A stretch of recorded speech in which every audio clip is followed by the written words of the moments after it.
Chapter 1, Crimson Painful. How painful. My head hurts so badly. A gaudy and dazzling dream world filled with murmurs instantly shattered. The sound asleep Zhou Mingrui felt an abnormal throbbing pain in his head as though someone had ruthlessly lashed at him with a pole again and again.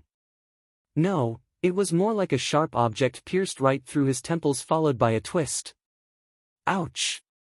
In his stupor, Zhou Mingrui attempted to turn around, look up, and sit up. However, he was completely unable to move his limbs as though he had lost control over his body. From the looks of it, I'm still not awake. I'm still in a dream. Who knows, perhaps the next scene will be of me thinking I'm already awake, but in fact, am actually still sleeping. Zhou Mingrui, who was not unfamiliar with similar encounters, tried his best to focus in order to escape the shackles placed upon him by the darkness and confusion. However, while still in his reverie, whatever will he could summon was ethereal like a fleeting fog. He found his thoughts difficult to control and introspect. No matter how much he tried, he still lost his focus as random thoughts surfaced in his mind. Why would I suddenly have such an excruciating headache in the middle of the night? And it's really painful. Could it be something like a cerebral hemorrhage? Fuck, don't tell me I'm going to die young. I need to wake up. Now. Why doesn't it seem to hurt as much as before? But why does it still feel like a blunt knife is slicing through my brains? From the looks of it, sleep is impossible. How am I to show up for work tomorrow? Why am I still thinking about work? This is some authentic headache. Of course I have to take time off. I don't have to worry about my manager's grumblings. Hey, putting it that way, it doesn't seem too bad. Hee, I can end up getting some spare time for myself. Throbbing pain inundated Zhou Mingrui, allowing him to slowly accumulate immaterial strength until he was finally able to move his back and open his eyes. He finally broke free from his reverie. His vision first blurred before it was screened by a faint crimson red. All he could see was a study desk made of burly wood in front of him. Right in the middle was an open notebook with coarse, yellow pages. The title was eye-catchingly written with strange, deep black lettering. To the left of the notebook was a stack of neatly arranged books, numbering about 8. The wall on their right was inset with grayish-white pipes with wall lamps connected to them. The lamp had a classical Western style to it. It was about half the size of an adult's head with an inner layer of transparent glass and an exterior grid with black metal. Diagonally beneath the lamp was a black ink bottle shrouded in a pale red glow. Its embossed surface formed a blurry angel pattern. In front of the ink bottle and to the right of the notebook sat a dark-colored pen with a fully circular body. Its tip shimmered with a faint glint while its cap rested right beside a brass revolver. A gun? A revolver? Zhou Mingrui was completely taken aback. The things laid before him were alien to him. It looked nothing like his room. While feeling shocked and confused, he discovered that the desk, notebook, ink bottle, and revolver were covered in a layer of crimson veil, a result of the light shining from the window. Subconsciously, he looked up and shifted his gaze up bit by bit. In midair, a crimson moon hung high above the backdrop of a black velvet curtain, glowing in silence. This. Zhou Mingrui felt inexplicably horrified as he stood up abruptly. However, before his feet fully straightened, his brain protested with throbbing pain. It made him temporarily lose his strength as he fell uncontrollably. His buttocks slammed heavily onto the burly wood chair. Paw! The pain did little. Zhou Mingrui stood up again by propping himself up. He turned around in a fluster as he began to size up the environment he was in. The room was not very large, with a brown door on each side of the room. Close to an opposite wall was a low wooden bed. Between the bed and the left door was a cabinet. Its 2 doors were swung open and beneath it were 5 drawers. To the side of the cabinet, there was the same grayish-white pipe on the wall at the height of a person. However, it was connected to a strange mechanical device with exposed gears and bearings in several spots. Items resembling coal stoves sat in the right corner of the room near the table, along with soup pots, iron pots, and other kitchen utensils. Across the right door was a dressing mirror with 2 cracks. Its bottom was made of wood and the patterns were simple and plain. With a sweep of his gaze, Zhou Mingrui noticed himself in the mirror, the present him. Black hair, brown eyes, a linen shirt, thinly built, average-looking features and a rather deep outline. This. Zhou Mingrui immediately drew a gasp as many helpless and confused guesses surfaced in his mind. The revolver in ancient European style and the crimson moon that looked different from Earth's moon could only mean one thing. See, could I have transmigrated? Zhou Mingrui widened his mouth slightly. He had grown up reading web novels and had often fantasized over such scenes. However, he momentarily found it hard to accept the situation when he found himself in one. This was probably what it meant to love a fantasy. In a minute, Zhou Mingrui had already cursed himself while trying to make the best out of his adverse situation. If not for the still throbbing headache that made his thoughts high-strung but clear, he would have definitely suspected that he was dreaming. Calm down, calm down, calm down. After taking a few deep breaths, Zhou Mingrui worked hard to stop panicking. At that moment, as his mind and body calmed down, memories began flooding him as they slowly appeared in his mind. Klein Moretti, a citizen of the northern continent's lone kingdom, Awa County, city of Tianjin. He is also a recent graduate from the Department of History at Koei University. His father was a sergeant of the Imperial Army who had sacrificed himself during a colonial conflict with the southern continent. The bereavement allowance gave Klein the opportunity to study at a private language school and laid the foundation for his admission into university. His mother was a devotee of the Evernight goddess. She passed away the year Klein passed the entrance examinations to Koei University. He also had an elder brother and a younger sister. They stayed in a 2-bedroom apartment together. Their family was not wealthy and its situation could even be described as somewhat wanting. At present, the family was supported solely by the elder brother who worked at an import and export company as a clerk. As a history graduate, Klein grasped knowledge of the ancient Fasak language, deemed the origin of all languages in the northern continent, as well as the Hermes language which often appeared in ancient mausoleums as well as text regarding sacrificial and praying rituals. Hermes language. Zhou Mingrui's mind stirred as he reached out to rub his throbbing temples. He cast his gaze toward the table at the open notebook. He noticed that the text on the yellowed paper turned from strange to alien, before turning from alien to something familiar. It then turned into something readable. It was text written in Hermes language. The dark ink wrote the following: "Everyone will die, including me." Hiss! Zhou Mingrui felt inexplicably horrified. He instinctively leaned back in an attempt to widen the distance between him and the notebook, as well as the text on it. Being very weak, he nearly fell down but managed to extend his hands in a fluster to hold on to the edge of the table. He felt that the surrounding air was turbulent as though there were faint murmurings resounding in it. The feeling was akin to hearing horror stories being recounted by elders when he was young. He shook his head, believing that everything was an illusion. Zhou Mingrui found his balance and shifted his gaze from the notebook as he heaved for breath. This time, his gaze landed on the shimmering brass revolver. He suddenly had a question arise in him. With Klein's family situation, how can they have the money or means to buy a revolver? Zhou Mingrui could not help but frown. While in deep thought, he suddenly discovered a red handprint to the side of the table. Its color was deeper than the moonlight and much thicker than the veil. It was a bloody handprint. A bloody handprint? Zhou Mingrui subconsciously flipped his right hand that had been holding the edge of the table.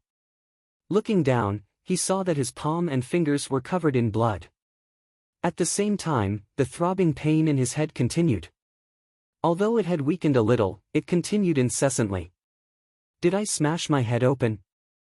Zhou Mingrui guessed as he turned around and walked towards a cracked dressing mirror. A few steps later, a black-haired figure of medium build and brown eyes appeared clearly in front of him.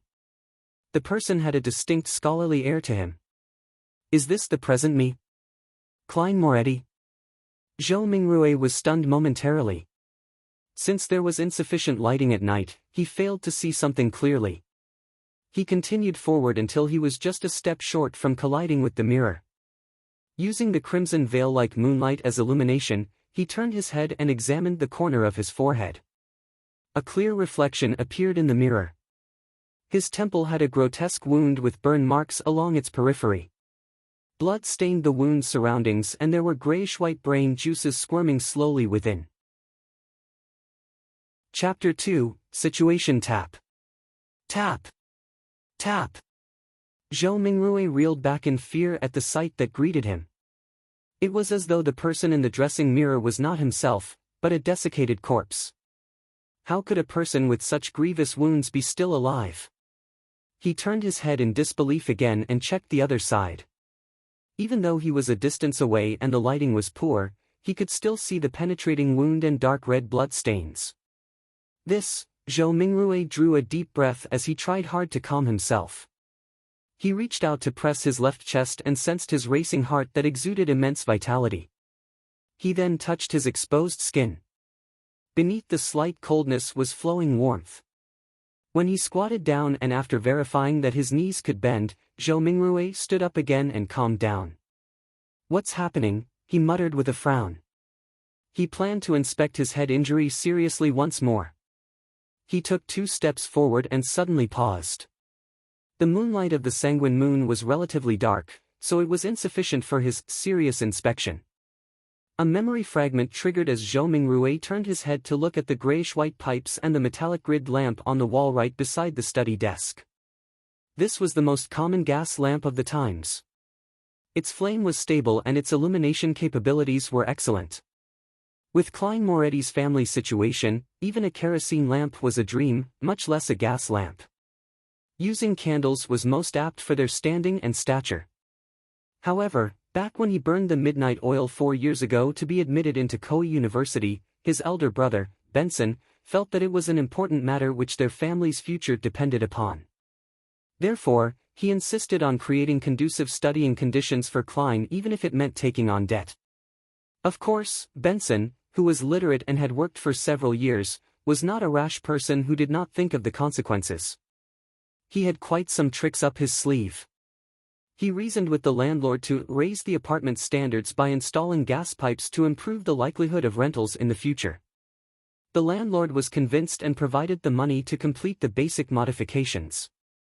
Then, using the convenience of working at an import and export company, he purchased a brand new gas lamp which was nearly at cost price.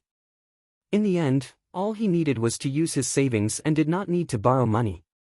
After the memory fragment flashed past his mind, Zhou Mingrui came to the desk where he turned the pipe's valve and began twisting the gas lamp switch. With a sputtering sound, a spark sounded from friction. Light did not descend upon Zhou Mingrui as he had expected. He twisted the switch a few more times, but all the gas lamp did was sputter and remain dark. Retracting his hand and pressing on his left temple, Zhou Mingrui sought for the reason by rummaging through his memory fragments. A few seconds later, he turned around and walked toward the door. He arrived at the machine installation which was similarly inset into the wall and had grayish-white pipes connected to it.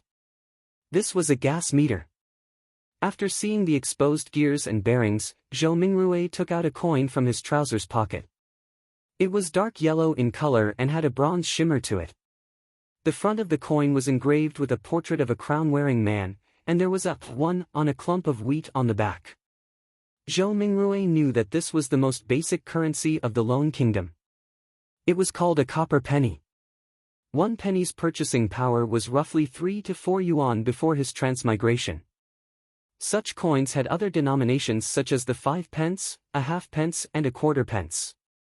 Despite the 3 types, the denominations were not in small enough units. In everyday life, one had to buy several different things just to spend a single coin from time to time. After flipping the coin, which was only minted and circulated after King George III ascended to the throne, a few times, Zhou Mingrui inserted it into the gas meter's thin vertical mouth. Clink! Clang! After the penny fell to the bottom of the meter, the sound of grinding gears sounded immediately, producing a short but melodious mechanical rhythm. Zhou Mingrui stared at the meter for a few seconds before returning to the burly wood desk. He then reached out to twist the gas lamp switch. After some sputtering, there was a sharp sound. A fire plume ignited and rapidly grew. Bright light first occupied the internals of the wall lamp before penetrating the transparent glass, blanketing the room with a warm glow. The darkness quickly receded as the crimson retreated out the window. Zhou Mingrui felt at ease for a baffling reason as he quickly came in front of the dressing mirror.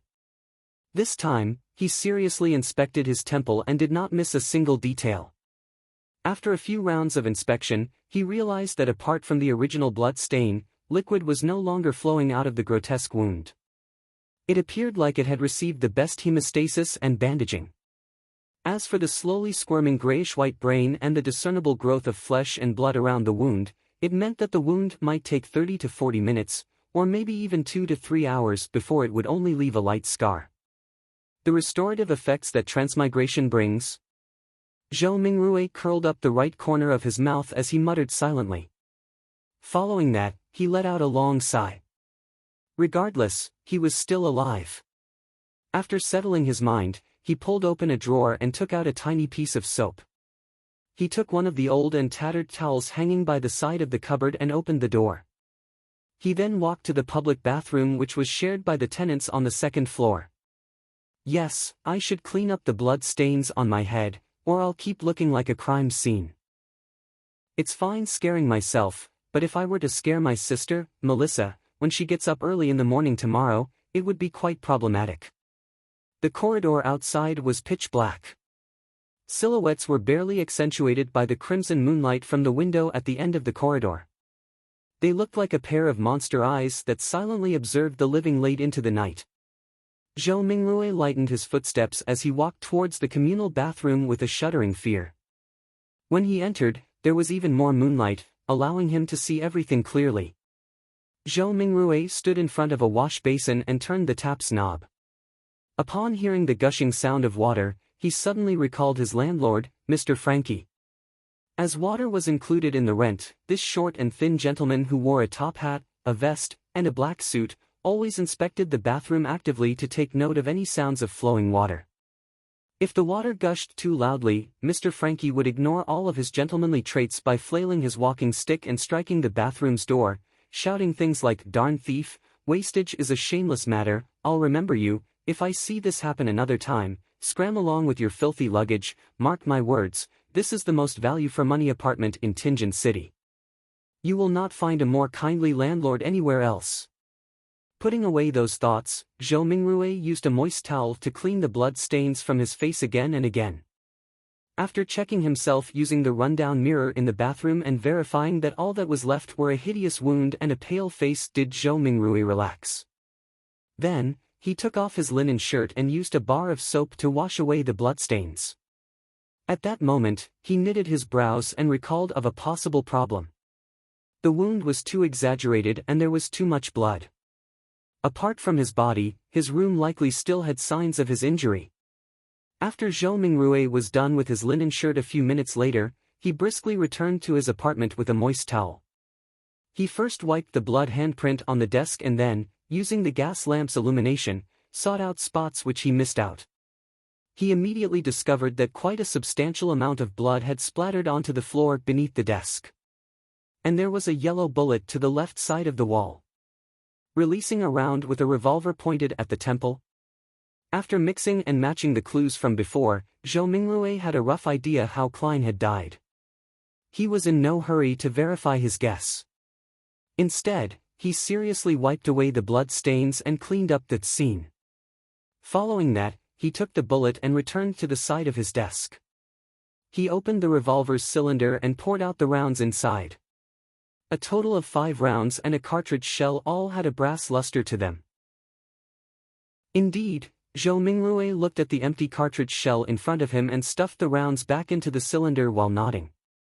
He shifted his gaze to the left and it landed on the notebook's words, "Everyone will die, including me." Following that, even more questions arose in him. Where did the gun come from? Was it suicide or a faked suicide? What kind of trouble could a history graduate of humble origins get himself into? Why would such a suicide method only leave behind so little blood? Was it because I transmigrated in a timely manner and it came with healing benefits? After pondering for a moment, Zhou Mingrui changed into another linen shirt. He sat on the chair and began pondering over more important matters. Klein's experience was still not something he needed to concern himself with. The true problem was to figure out the reason for his transmigration and if he could return. His parents, relatives, best buddies, and friends. The fascinating world of the internet and all sorts of delicious delicacies. These were reasons that prompted his desire to return. Click. Click. Click.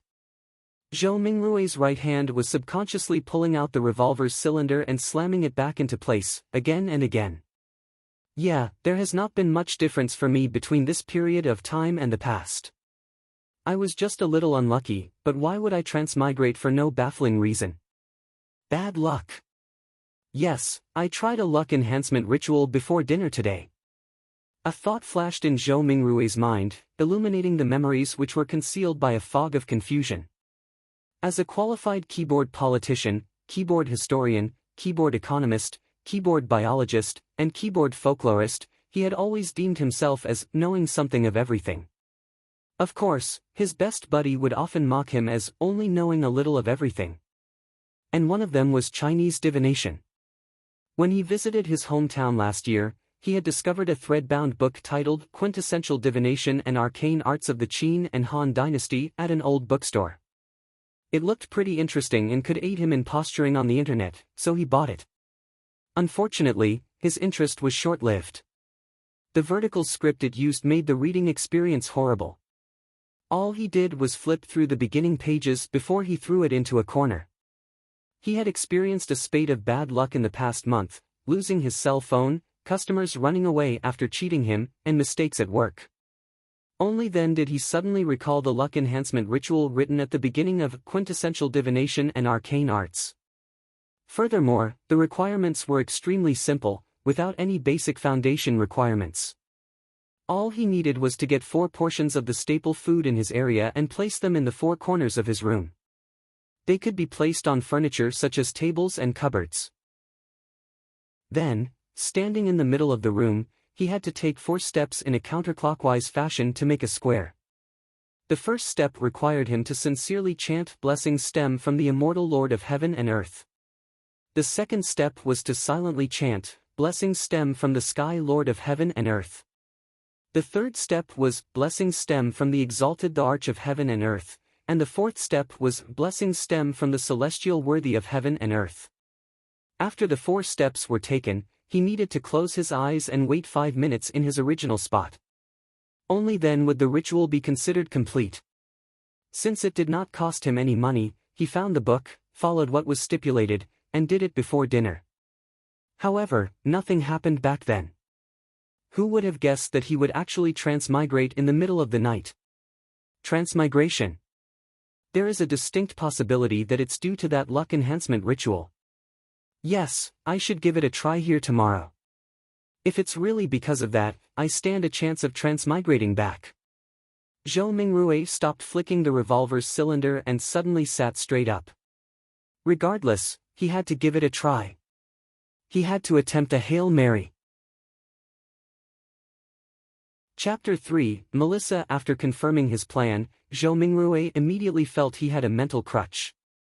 His fear and unease were all swept away into a corner of his mind.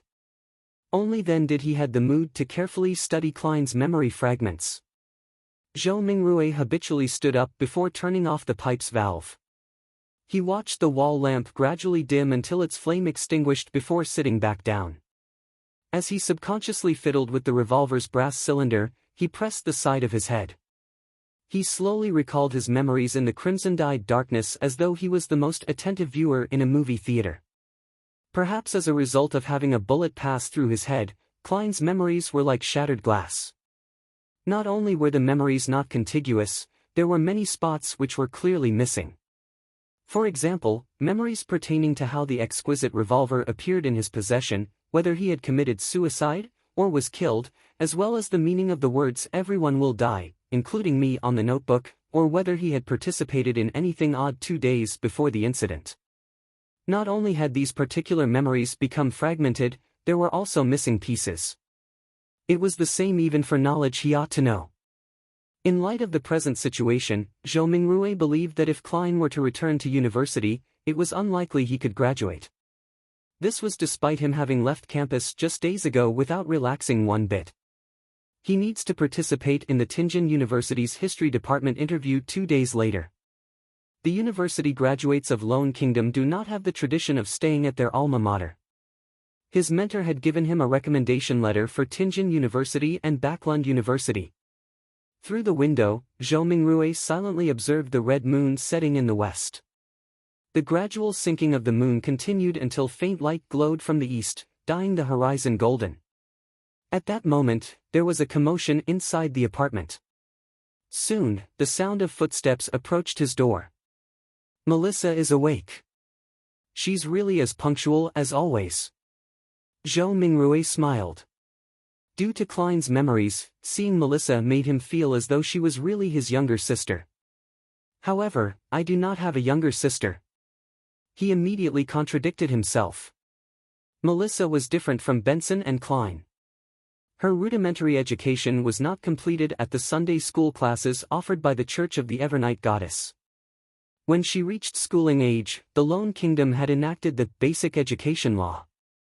A primary and secondary education committee was established and was specially provided with funding, increasing the kingdom's investment into education. In less than 3 years, under the premise that numerous church schools would be incorporated, many public primary schools were established to strictly maintain the principle of religious neutrality. This was to prevent education from involving itself in the conflicts between the Lord of Storms, Evernight Goddess, and the God of Steam and Machinery. Compared to Sunday school that only cost a copper penny a week, a public primary school's cost of 3 pence a week appeared rather expensive. However, the former only provided education every Sunday, whereas the latter provided 6 days of classes a week. In conclusion, the price was so low that it was almost free. Melissa was different from most girls. From a young age, she enjoyed things like gears, springs, and bearings. Her ambition was to be a steam mechanic. Having suffered from a lack of culture, Benson, who knew the importance of education, supported his sister's dreams just like how he supported Klein's university education. After all, Tianjin Technical School was only considered secondary education. There was no need for her to attend language school or a public school for more knowledge. In July last year, 15-year-old Melissa passed her entrance examinations and fulfilled her dreams of becoming a student at the Tianjin Technical School's Steam and Machinery department. As such, her weekly school fees raised to 9 pence. Meanwhile, Benson's company was affected by the situation in the southern continent. There was a drastic drop both in profit and business transactions. More than a third of the employees were retrenched. In order to keep his job and maintain their livelihood, Benson could only accept more arduous tasks. He had to work overtime more frequently or head to places with harsh environments. That was what he was occupied with the past few days. It was not that Klein did not think of helping share his elder brother's burden, but being born a commoner and having been admitted into an average language school, he felt a strong sense of inadequacy when he enrolled into university. For example, as the origin of all languages in the northern continent, the ancient language of Faisak was something all the children of nobles and of the wealthy class would learn from a young age. In contrast, he only made first contact with it in university. He faced many similar aspects during his schooling career. Klein nearly gave his all and often stayed up late into the night and woke up early before barely managing to catch up to the others, eventually allowing him to graduate with average results. Memories regarding his elder brother and younger sister remained active in Zhou Mingrui's mind until he turned the doorknob open. Only then did he jolt awake and remember that he held a revolver in his hand. This was a semi-regulated item. It will scare children. Also, there's still the wound on my head. With Melissa arriving at any moment, Zhou Mingrui pressed onto his temple and hurriedly pulled open a desk drawer and threw the revolver in before slamming it close. What happened? Melissa looked over curiously when she heard the commotion. She was still in the prime of her youth. Even though she did not have much nutritious food to eat, making her face thin and slightly pale, her skin remained lustrous as it exuded the vibes of a young girl. When Zhou Mingrui saw his sister's brown eyes look over, he forcibly composed himself and picked up an item beside his hand before calmly closing the drawer to conceal the existence of the revolver. He placed his other hand on his temple, the texture confirming that his wound had already healed. He took out a silver vine-leaf pocket watch and pressed the top gently, causing its cover to flip open. It was a picture of the siblings' father. It was the most valuable item the Royal Army sergeant left behind, but being a second-hand item, it would often malfunction from time to time in recent years even though he had gotten a watchsmith to fix it. It had embarrassed Benson, who enjoyed bringing it with him to elevate his status many a time, so it was thrown away back at home in the end. It had to be said that perhaps Melissa did have talent in machinery. After grasping the principles behind the watch, she borrowed the tools from her technical school to fiddle with the pocket watch. Recently, she even claimed to have fixed it. Zhou Mingrui looked at the watch's open cover and saw that the second hand was not moving. Subconsciously, he twisted the top dial to wind the pocket watch. However, despite winding it a few times, he did not hear the sound of taut springs. The second hand remained motionless. It looks like it's broken again. He looked at his sister while trying to find a topic of conversation. Melissa shot him an expressionless glance and briskly walked over to take the pocket watch away. She stood in her spot and pulled up the button sitting atop the pocket watch.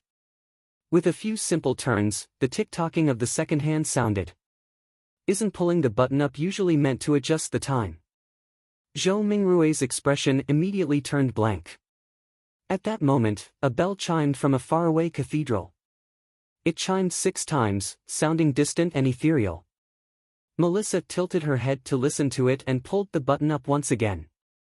Following that, she turned it to synchronize the time. "It's okay now," she said simply without emotion. She then pressed the top button back and handed the pocket watch back to Zhou Mingrui. Zhou Mingrui returned a smile politely in embarrassment. Melissa gave her elder brother a piercing stare before turning to walk to the cupboard. She took her toiletries and towel before opening the door to leave. She headed for the public bathroom. Why did her expression have a look of disparagement and resignation? Is it a look of love and concern for a retarded brother? Zhou Mingrui lowered his head and chuckled. He closed the pocket watch's cover with a click before opening it again. He repeated this action as his idle thoughts focused on a question. Klein committed suicide without a silencer. Well, I'll consider it as suicide for now. His suicide should have caused quite a commotion, yet, Melissa, who was just a wall away, did not notice it at all. Was she sleeping too soundly? Or is Klein's suicide shrouded in mystery to begin with? Click. The pocket watch opened. Clack. The pocket watch closed. Melissa returned from washing up and saw her brother's subconscious act of constantly opening and closing the pocket watch. Her gaze was once again glazed with exasperation as she said with a sweet voice, "Klein, take out all the remaining bread. Remember to buy fresh ones today. There's meat and peas too. Your interview is soon. I'll make you mutton stewed with peas." As she spoke, she moved a stove out from a corner. With some charcoal, she boiled a pot of hot water. Before the water boiled, she opened the cupboard's lowest drawer and took out what seemed like a treasure, a can of inferior tea leaves. She threw about 10 leaves into the pot and pretended that it was real tea. Melissa poured 2 big cups of tea as she shared 2 pieces of rye bread with Zhou Mingrui over tea. There is no sawdust or excessive gluten mixed in, but it is unappetizing. Zhou Mingrui still felt weak and was starving. He forced himself to swallow the bread with the tea while complaining inwardly. Melissa finished eating a few minutes later. After she adjusted her black hair that reached down to her vest, she looked at Zhou Mingrui and said, "Remember to buy fresh bread. All we need is 8 pounds. The weather is hot, so the bread will easily spoil. Also, buy the mutton and peas. Remember to buy them." Indeed, she was showing concern for her dull brother. She even had to repeat to emphasize it another time. Zhou Mingrui nodded with a smile. "All right." Regarding the Lone Kingdom's pound, Zhou Mingrui matched Klein's muscle memory with his. He believed it was close to half a kilogram of what he was accustomed to. Melissa did not say anything further. She stood up and tidied the area. After packing away the last bit of bread for lunch, she put on a tattered veil cap that their mother left behind, picked up a self-sewn bag used to carry her books and stationery, and prepared to leave. It was not Sunday, so she had an entire day of classes to attend. Walking from their apartment to Tingen Technical School took about 50 minutes. There were public horse carriages that cost a penny a kilometer with a limit of 4 pence in the city and 6 pence in the city outskirts. In order to save money, Melissa would leave ahead of time and walk to school. Moments after she opened the main door, she paused in her footsteps and turned her body halfway, saying, "Klein, don't buy too much mutton or peas. Benson might come back on Sunday. Oh, and remember we only need 8 pounds of bread." "All right." "Sure thing," answered Zhou Mingrue exasperatedly. Simultaneously, he repeated the word Sunday a few times in his head. In the northern continent, a year was similarly split into 12 months.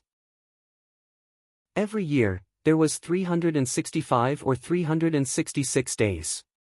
A week was similarly split into 7 days. The splitting of months was a result of astronomical observations. It made Zhou Mingrue suspect whether he was in a parallel world. As for the splitting of days, it was a result of religion. This was because northern continent had 7 orthodox gods: the eternal blazing sun, the lord of storms, the god of knowledge and wisdom, the evernight goddess, Mother Earth, the god of war, and the god of steam and machinery. Watching his sister close the door and leave, Zhou Mingrue suddenly sighed. Soon, his thoughts focused onto the luck enhancement ritual. "Sorry, I really wish to return home." Chapter 4, Divination. Returning to his chair again, he heard the faraway cathedral's bells chime again. It continued 7 times before Zhou Mingrue slowly stood up. He went up front to the cupboard and took out his clothes. A black vest with a matching suit, trousers that clung tightly to his legs, a half-top hat and his faint scholarly air made Zhou Mingrue feel like he was watching an English drama set in the Victorian era. He suddenly muttered softly as he shook his head with a wry smile, "I'm not going for an interview. All I'm doing is buying some ingredients to prepare for my luck enhancement ritual." Klein was so concerned about his impending interview that it became instinct. When he was not focused enough, he habitually wore his only decent set of clothing. After taking a breath, Zhou Mingrue took off his suit and vest, switching to a brownish-yellow coat. He also changed to a felt hat with a rounded edge of the same color. With his outfit done, he walked to the side of the bed and lifted a square cushion. He reached his hand into an inconspicuous hole beneath and rummaged around before finding an intermediate layer. When he retracted his right hand, there was a roll of notes in his palm. There were about 8 notes with faded dark green colors. These were all the savings Benson had at the moment. It even included the living expenses for the next 3 days. 2 of them were 5 solely notes and the remaining were 1 solely notes. In the Lone Kingdom's currency system, solely was ranked second. It originated from ancient silver coins. 1 solely was equivalent to 12 copper pence. They had denominations of 1 and 5 solely. At the top of the currency system was the gold pound. They were also paper-based but were guaranteed by gold and pegged directly. A gold pound was equivalent to 20 solely. They had denominations of 1, 5, and 10 gold pounds. Zhou Mingrue spread a note and caught a whiff of the faint unique ink. This was the smell of money. Perhaps a result of Klein's memory fragments or his constant desire for money, Zhou Mingrue felt like he had instantly fallen in love with these notes. "Look, their designs are so beautiful. It makes the stern and old-fashioned George III and his 2 mustaches appear especially adorable. Look, the watermark that can be seen when the note is placed against sunlight is so alluring. The exquisite design for the anti-counterfeit label makes it completely different from those fake fancy schlocks." Zhou Mingrue admired it for nearly a minute before pulling out 2 1 solely notes. He then rolled up the remaining notes and stuffed them back into the cushion's concealed layer. After arranging and flattening the cloth around the hole, Zhou Mingrui folded the 2 notes he had taken out neatly and placed them into the left pocket of his brownish-yellow jacket. He separated the notes from the few pence he had in his trouser pocket. With all of this done, he placed a key into his right pocket and brought a dark brownish paper bag along with him and quickly walked toward the door.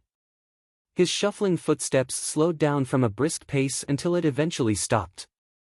Zhou Mingrui stood by the door and was unsure when he had already begun to frown. Klein's suicide was fraught with peculiarities.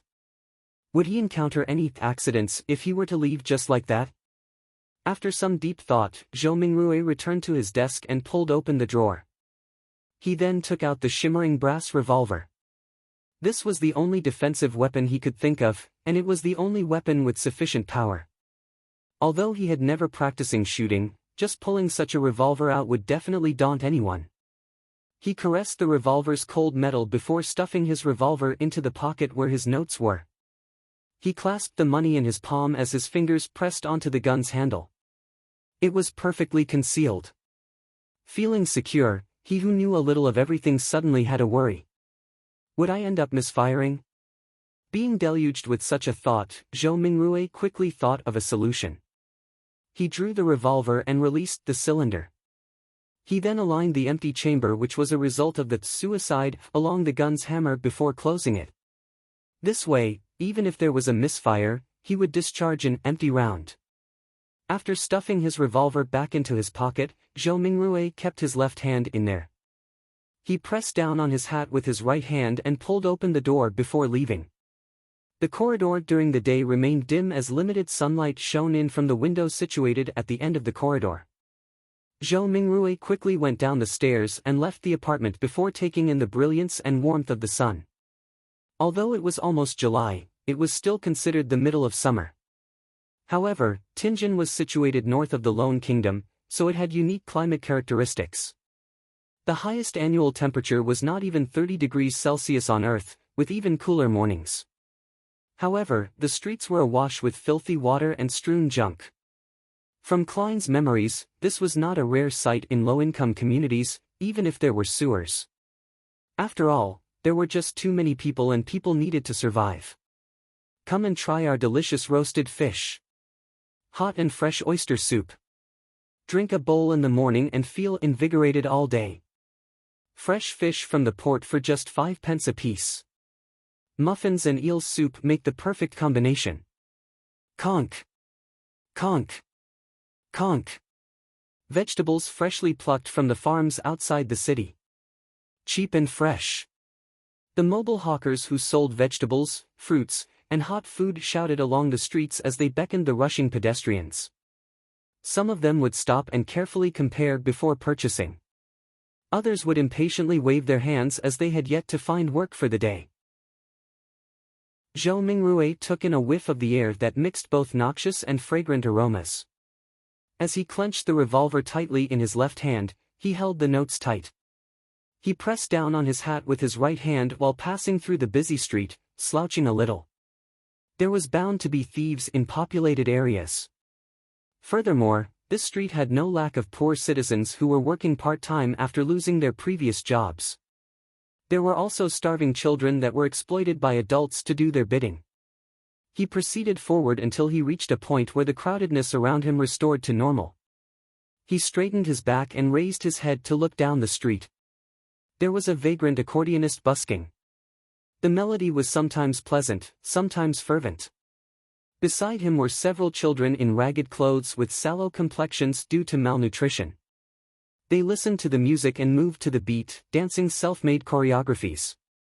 Their faces were filled with joy as though they were a prince or an angel. A deadpan woman passed by, her skirt was dirty and her skin was dull. Her gaze appeared dull and sluggish. Only when she looked at the bunch of children did a faint glow flash. It was as though she had seen herself from 3 decades ago. Zhou Mingrui overtook her and turned into another street before stopping at Smyron Bakery. The owner of the bakery was a 70-plus-year-old granny named Wendy Smyron. Her hair was completely grayish-white and she always wore a genial smile. From the beginning of Klein's memories, she had been here selling bread and pastries. Oh, the Tianjin biscuits and lemon cake she bakes are very delicious. Zhou Mingrui gulped a mouthful of saliva and smiled. Mrs. Smyron, 8 pounds of rye bread. Oh. Dear Klein, where's Benson? Is he not back? Wendy asked smilingly. In a few more days, answered Zhou Mingrui vaguely. As Wendy took the rye bread, she sighed. He sure is a hard-working lad. He will have a good wife. Upon saying this, the corners of her lips curled up as she said playfully, all is good now. You have already graduated. You are a history graduate of Arcoa University. Oh, you will soon be able to earn money. You should not be staying in the apartment you are currently living in. At the very least, you should have a bathroom you can call your own. Mrs. Smyron, you seem to be a young and energetic woman today. All Zhou Mingrui could do was respond with a dry smile. If Klein were to successfully pass his interview and become a lecturer at Tianjin University, it was true that his family would immediately be pushed up to a higher socioeconomic status. In his memory fragments, he had once fantasized about renting a bungalow in the suburbs. There would be 5 or 6 rooms, 2 bathrooms, a huge balcony upstairs, 2 rooms, a dining room, a living room, a kitchen, a bathroom, and an underground storage room on the first floor. This was not a wishful dream. Even a lecturer on probation at Tianjin University would have a weekly salary of 2 gold pounds. After the probationary period, the salary would be raised to 3 gold pounds and 10 soli. One had to know that despite working for so many years, Klein's brother, Benson, only had a weekly salary of 1 pound and 10 soli. Ordinary workers at a factory did not even get a pound or, at best, a little more. And rent for a bungalow was about 19 soli to 1 pound and 18 soli. This is the difference between earning 3 to 4,000 yuan and earning 14 to 15,000 yuan a month, Zhou Mingrui mumbled to himself. However, all of this was under the premise that he passed either the Tianjin University or Backlund University interviews. There were not many other opportunities. People without any connections were unable to get recommendations to become a public servant. And those who studied history were more limited in job opportunities. There was not much demand for private consultants from the aristocrats, banks, or industrial magnates. Taking into account that the knowledge Klein grasped were fragmented and incomplete, Zhou Mingrui felt awkward and guilty towards Mrs. Smyron's expectations of him. No, I have always been this young, answered Wendy humorously. As she spoke, she packed the 16 rye bread she had weighed into the brown paper bag that Zhou Mingrui had brought. She stretched out her right hand and said, 9 pence. Every rye bread weighed about half a pound as differences were inevitable. 9 pence? Wasn't it 11 pence 2 days ago? Zhou Mingrui asked subconsciously. It cost 15 pence the month before the previous month. You have to thank the people who protested on the streets for the repeal of the Grain Act, said Wendy as she shrugged. Zhou Mingrui nodded in vague acknowledgement. Klein's memories regarding this was incomplete. All he remembered was that the core tenet of the Grain Act was to protect the prices of domestic agriculture products. Once the prices rose to a certain level, grain imports from southern nations like Feinepotter, Mason, Lemberg were stopped. Why would people protest the act? Without saying much, Zhou Mingrui, afraid he would end up pulling out the revolver, carefully took out his notes and handed one of them over to Mrs. Smyron. He was given 3 copper pence in change. Stuffing them into his trouser pocket, he took the paper bag containing the bread and headed for the lettuce and meat market across the street. He was working hard for the mutton stewed with peas his sister had exhorted. There was a municipal square at the intersection of Iron Cross Street and Daffodil Street. Many tents were erected there, and clowns dressed in odd and funny attires were distributing flyers. There's a circus performance tomorrow night? Zhou Mingrui glanced at the flyers in the hands of others as he read their contents under his breath. Melissa would definitely like it. However, how much is the entrance fee?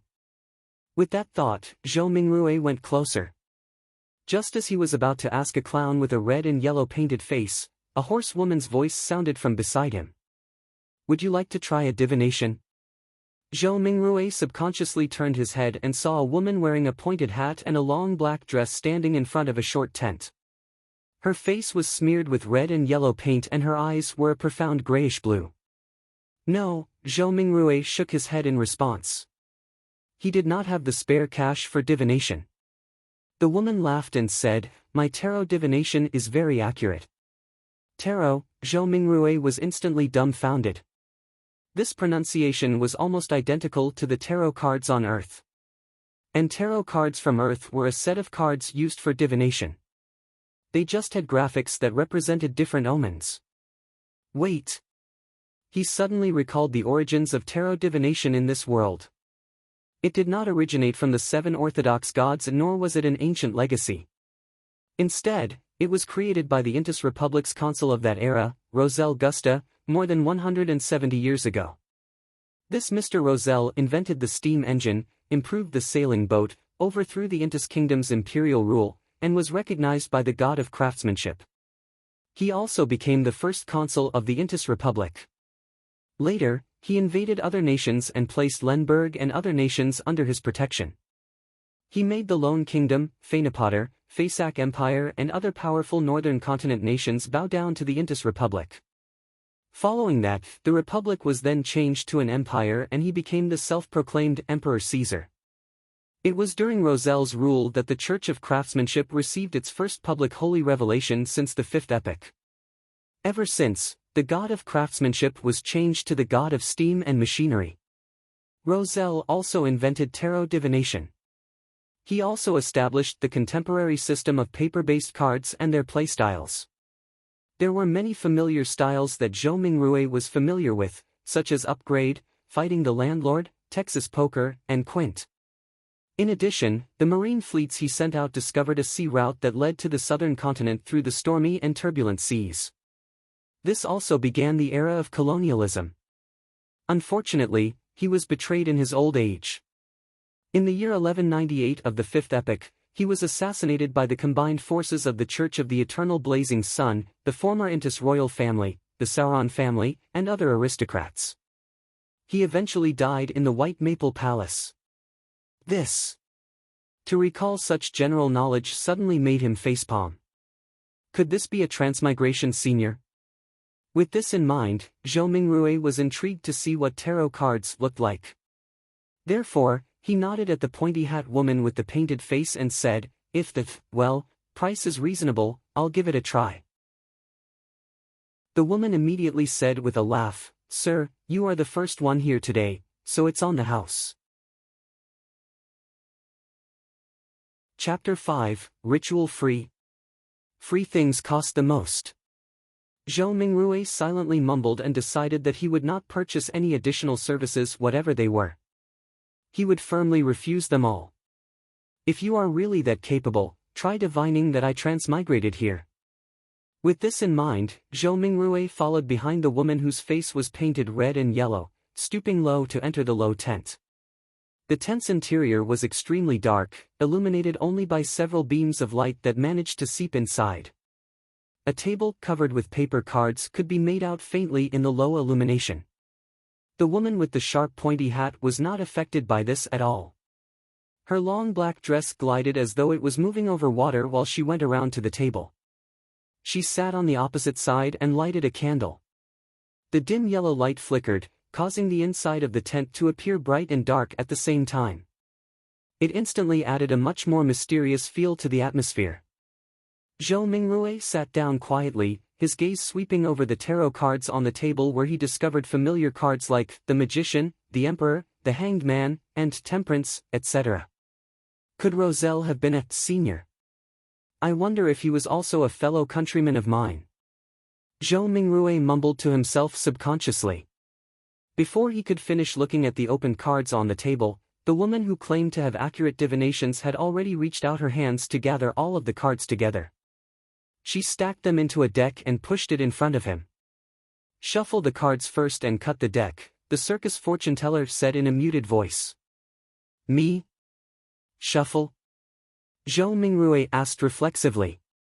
The yellow and red paint on the fortune teller's face squirmed together as she revealed a slight smile, saying, "Of course, Everyone's destiny can only be unraveled by themselves. I only serve as a reader of it. Zhou Mingrui immediately questioned her warily, this reading does not require additional fees, right? As a keyboard folklorist, I've already seen too many of such tricks. The fortune teller was visibly taken aback before finally saying muffledly, it's free. Zhou Mingrui, relieved, stuffed the revolver further back into his pocket. Thereafter, he calmly reached out his two hands to shuffle and cut the deck skillfully. It's done. He placed the already shuffled tarot cards in the middle of the table. The fortune teller clasped the cards with both her hands and carefully looked at cards for a while. Then, she suddenly opened her mouth and said, I'm sorry, I forgot to ask, but what would you like to ask about? Back when he was wooing his first love, Zhou Mingrui had also done research on tarot cards.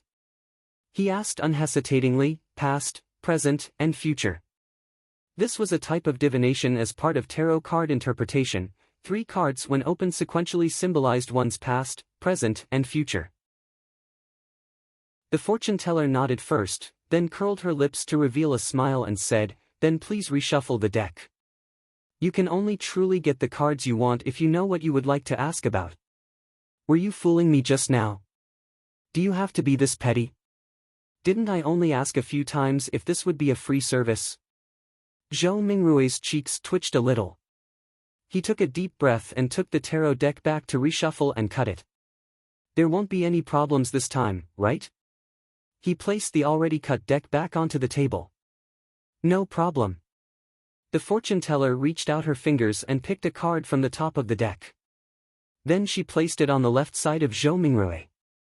Her voice was going lower and lower as she spoke. This card symbolizes your past. This card symbolizes your present. The fortune teller placed the second card right in front of Zhou Mingrui. Then, she picked the third card and put it on the right side of Zhou Mingrui. This card symbolizes the future. Alright, which card would you like to see first? The fortune teller raised her head up after completing her placement of the cards and gazed deeply at Zhou Mingrui with her grayish-blue eyes. I'll have a look at the present first, Zhou Mingrui said after giving it some thought. The fortune teller nodded slowly and flipped over the tarot card that was directly in front of Zhou Mingrui. A colorfully dressed character was depicted on this card, wearing ragged headgear with a stick over his shoulder. There was a bindle hanging on the end of the stick and a puppy was following behind him. It was numbered 0. The Fool, the fortune teller lightly read out the name of the card with her grayish-blue eyes affixed on Zhou Mingrui.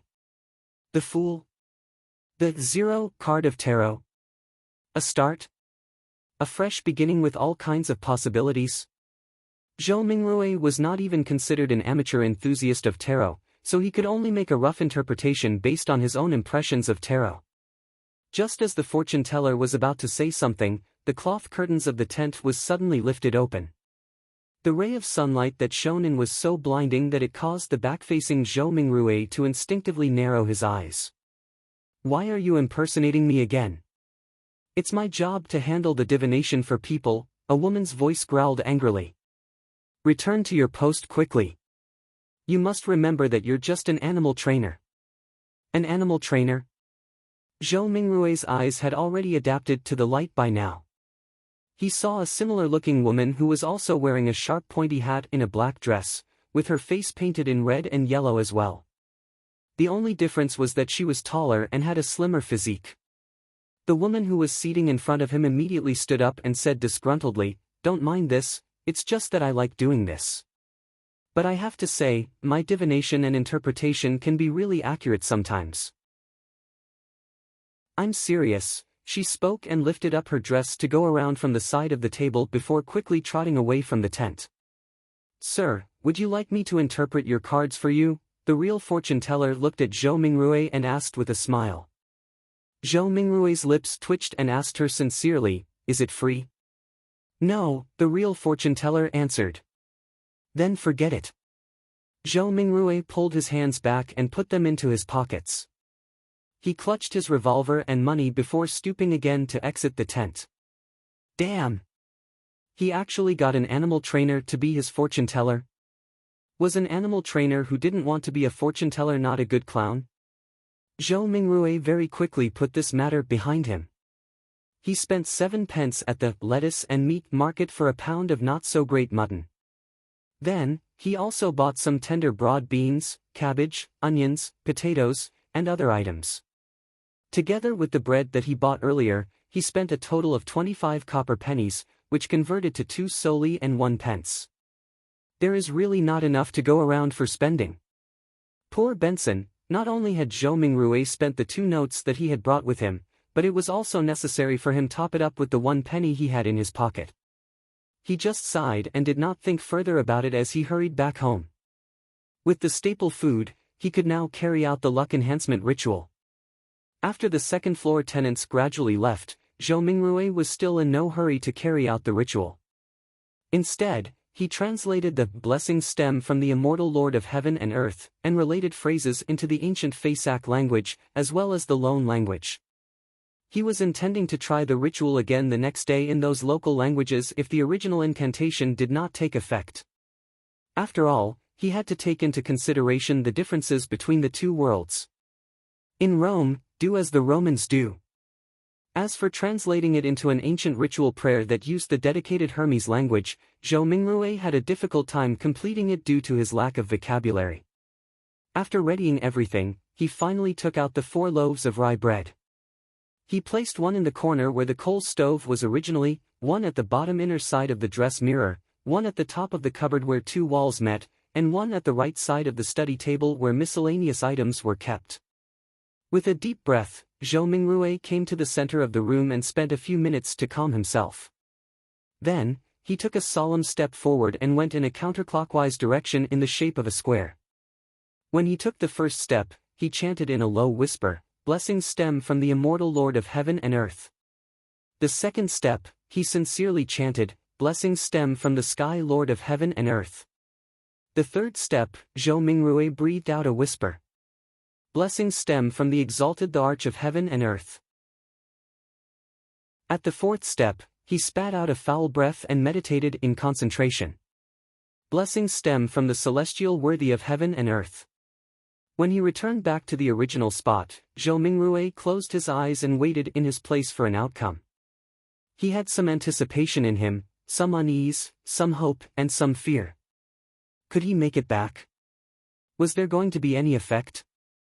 Could there be some unexpected situation? The unknown in front of him was tainted with the crimson light of hope. Zhou Mingrui's thoughts were swirling in his head and was finding it difficult to quell it. It was at this time that he suddenly felt the surrounding air seem to stop, becoming thick and mysterious. Immediately after, a low whisper could be heard beside his ears that sounded at times real, at times sharp, at times imaginary, at times alluring, at times maniacal, and at times crazy. He clearly did not understand the murmuring that went on, but Zhou Mingrui still couldn't help himself from wanting to listen to it and distinguish what it was saying. His head was in pain again. It was so painful that it felt like someone had stuck a steel drill rod into it. Zhou Mingrui only felt like his head was going to explode. His thoughts were filled with a psychedelic of colors. He knew that something was wrong and tried to open his eyes. However, he wasn't even able to complete such a simple action. His entire body was getting tighter and tighter and it felt like he could just break apart at any time. At this time, a self-mocking thought came up in Zhou Mingrui's mind: if you didn't seek death, you wouldn't die. He could no longer bear with it. Just as his mind was going to break, the murmuring of voices faded away and his surroundings became very quiet. The mood was an erratic one. It was not only the mood, Zhou Mingrui felt his own body going through the same sensations as well. He tried once more to open his eyes, an extremely easy task this time. A gray fog appeared over his eyes, haziness, vague and endless. What's with this situation? Zhou Mingrui suddenly looked around him and then lowered his head down to discover that he was floating at the edge of an endless fog. The fog was flowing like water and was dotted with a lot of crimson stars. Some of them were enormous while others were tiny. There was a sense of them being hidden in the deep depths, while others floated over the surface of this water-like fog. Looking at the seemingly holographic sight, Zhou Mingrui reached out his right hand in a half-confused, half-exploring manner to try to touch the crimson star that was seemingly floating on the surface. He was trying to find a way to leave this place. When his hand touched the surface of that star, a watermark suddenly appeared from within his body and agitated the stars into a crimson burst. It looked like a dreamlike burning of flames. Zhou Mingrui got a fright from it. He retracted his right hand in a panic, but accidentally touched yet another crimson star. As a result, this star burst with splendid light as well. In turn, Zhou Mingrui felt his mind empty and his spirit dissipated. In the Lone Kingdom's capital, Baklund. Inside a luxurious-looking villa at the royal district. Audrey Hall sat in front of a dresser. The markings on it were antiquated and there was a cracked bronze mirror on the surface. Mirror, mirror, awaken. In the name of the Hall family, I command you to awaken. She switched between many different sayings, but there was no reaction from the mirror at all. After more than 10 minutes, she finally chose to give up and pouted her lips in grievance. She said in a soft murmur, "Father was indeed lying to me. He always tells me that this mirror was the treasure of the Roman Empire's Dark Emperor, and that it is an extraordinary item." Her voice trailed off. The bronze mirror which rested on the dresser suddenly glowed with a crimson light that shrouded her completely. In the Sonia Sea, a three-masted sailboat that looked like an obvious relic was navigating through a storm. Alger Wilson stood on deck, his body undulating with the currents at sea, maintaining his balance easily. He wore a robe embroidered with lightning patterns, and in his hand was a quirky-shaped glass bottle. Bubbles billowed inside the bottle at times, frost turned into snow at times, and signs of gusting wind could be seen at times. "We're still short on the ghost shark's blood," Alger murmured. Then at this moment, a crimson burst appeared in the space between the glass bottle and the surface of his palm. In an instant, it enveloped the surroundings as well. In the fog of grey mist, Audrey Hall regained her sight. She started reckoning the situation in a state of horror and confusion when she noticed the blurry image of a man on the opposite side of her doing the same as well. Immediately after, the both of them discovered another mystery person standing not far from them who was shrouded in a grey mist. That mysterious person was none other than Zhou Mingrui. He was similarly dumbfounded. "Sir, where is this?"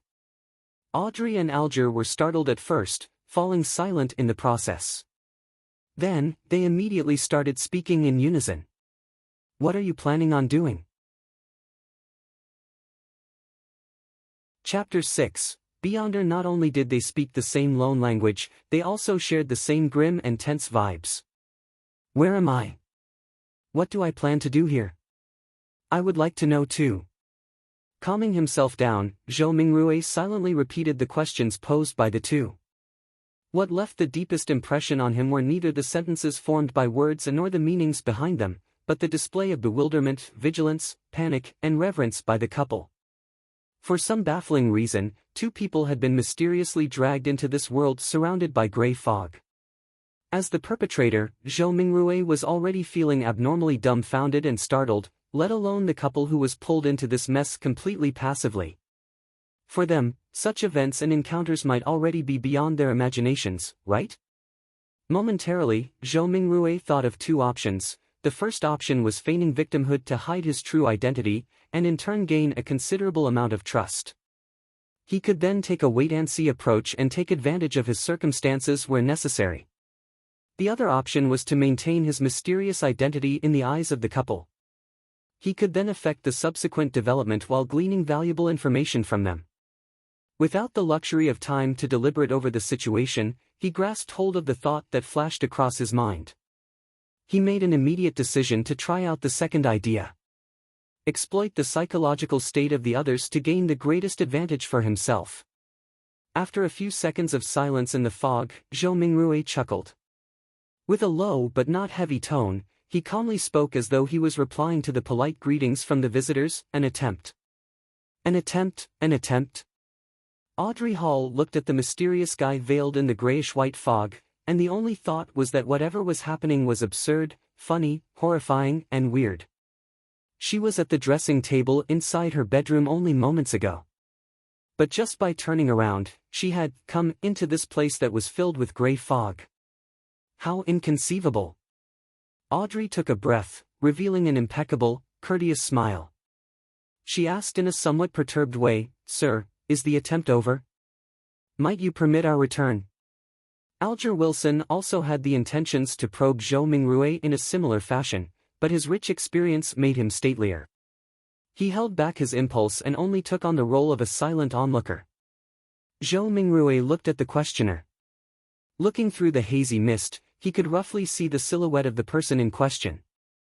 It was a tall girl with smooth blonde hair, but her exact countenance could not be seen clearly. He did not rush to reply the girl's question but turned around to look at the man.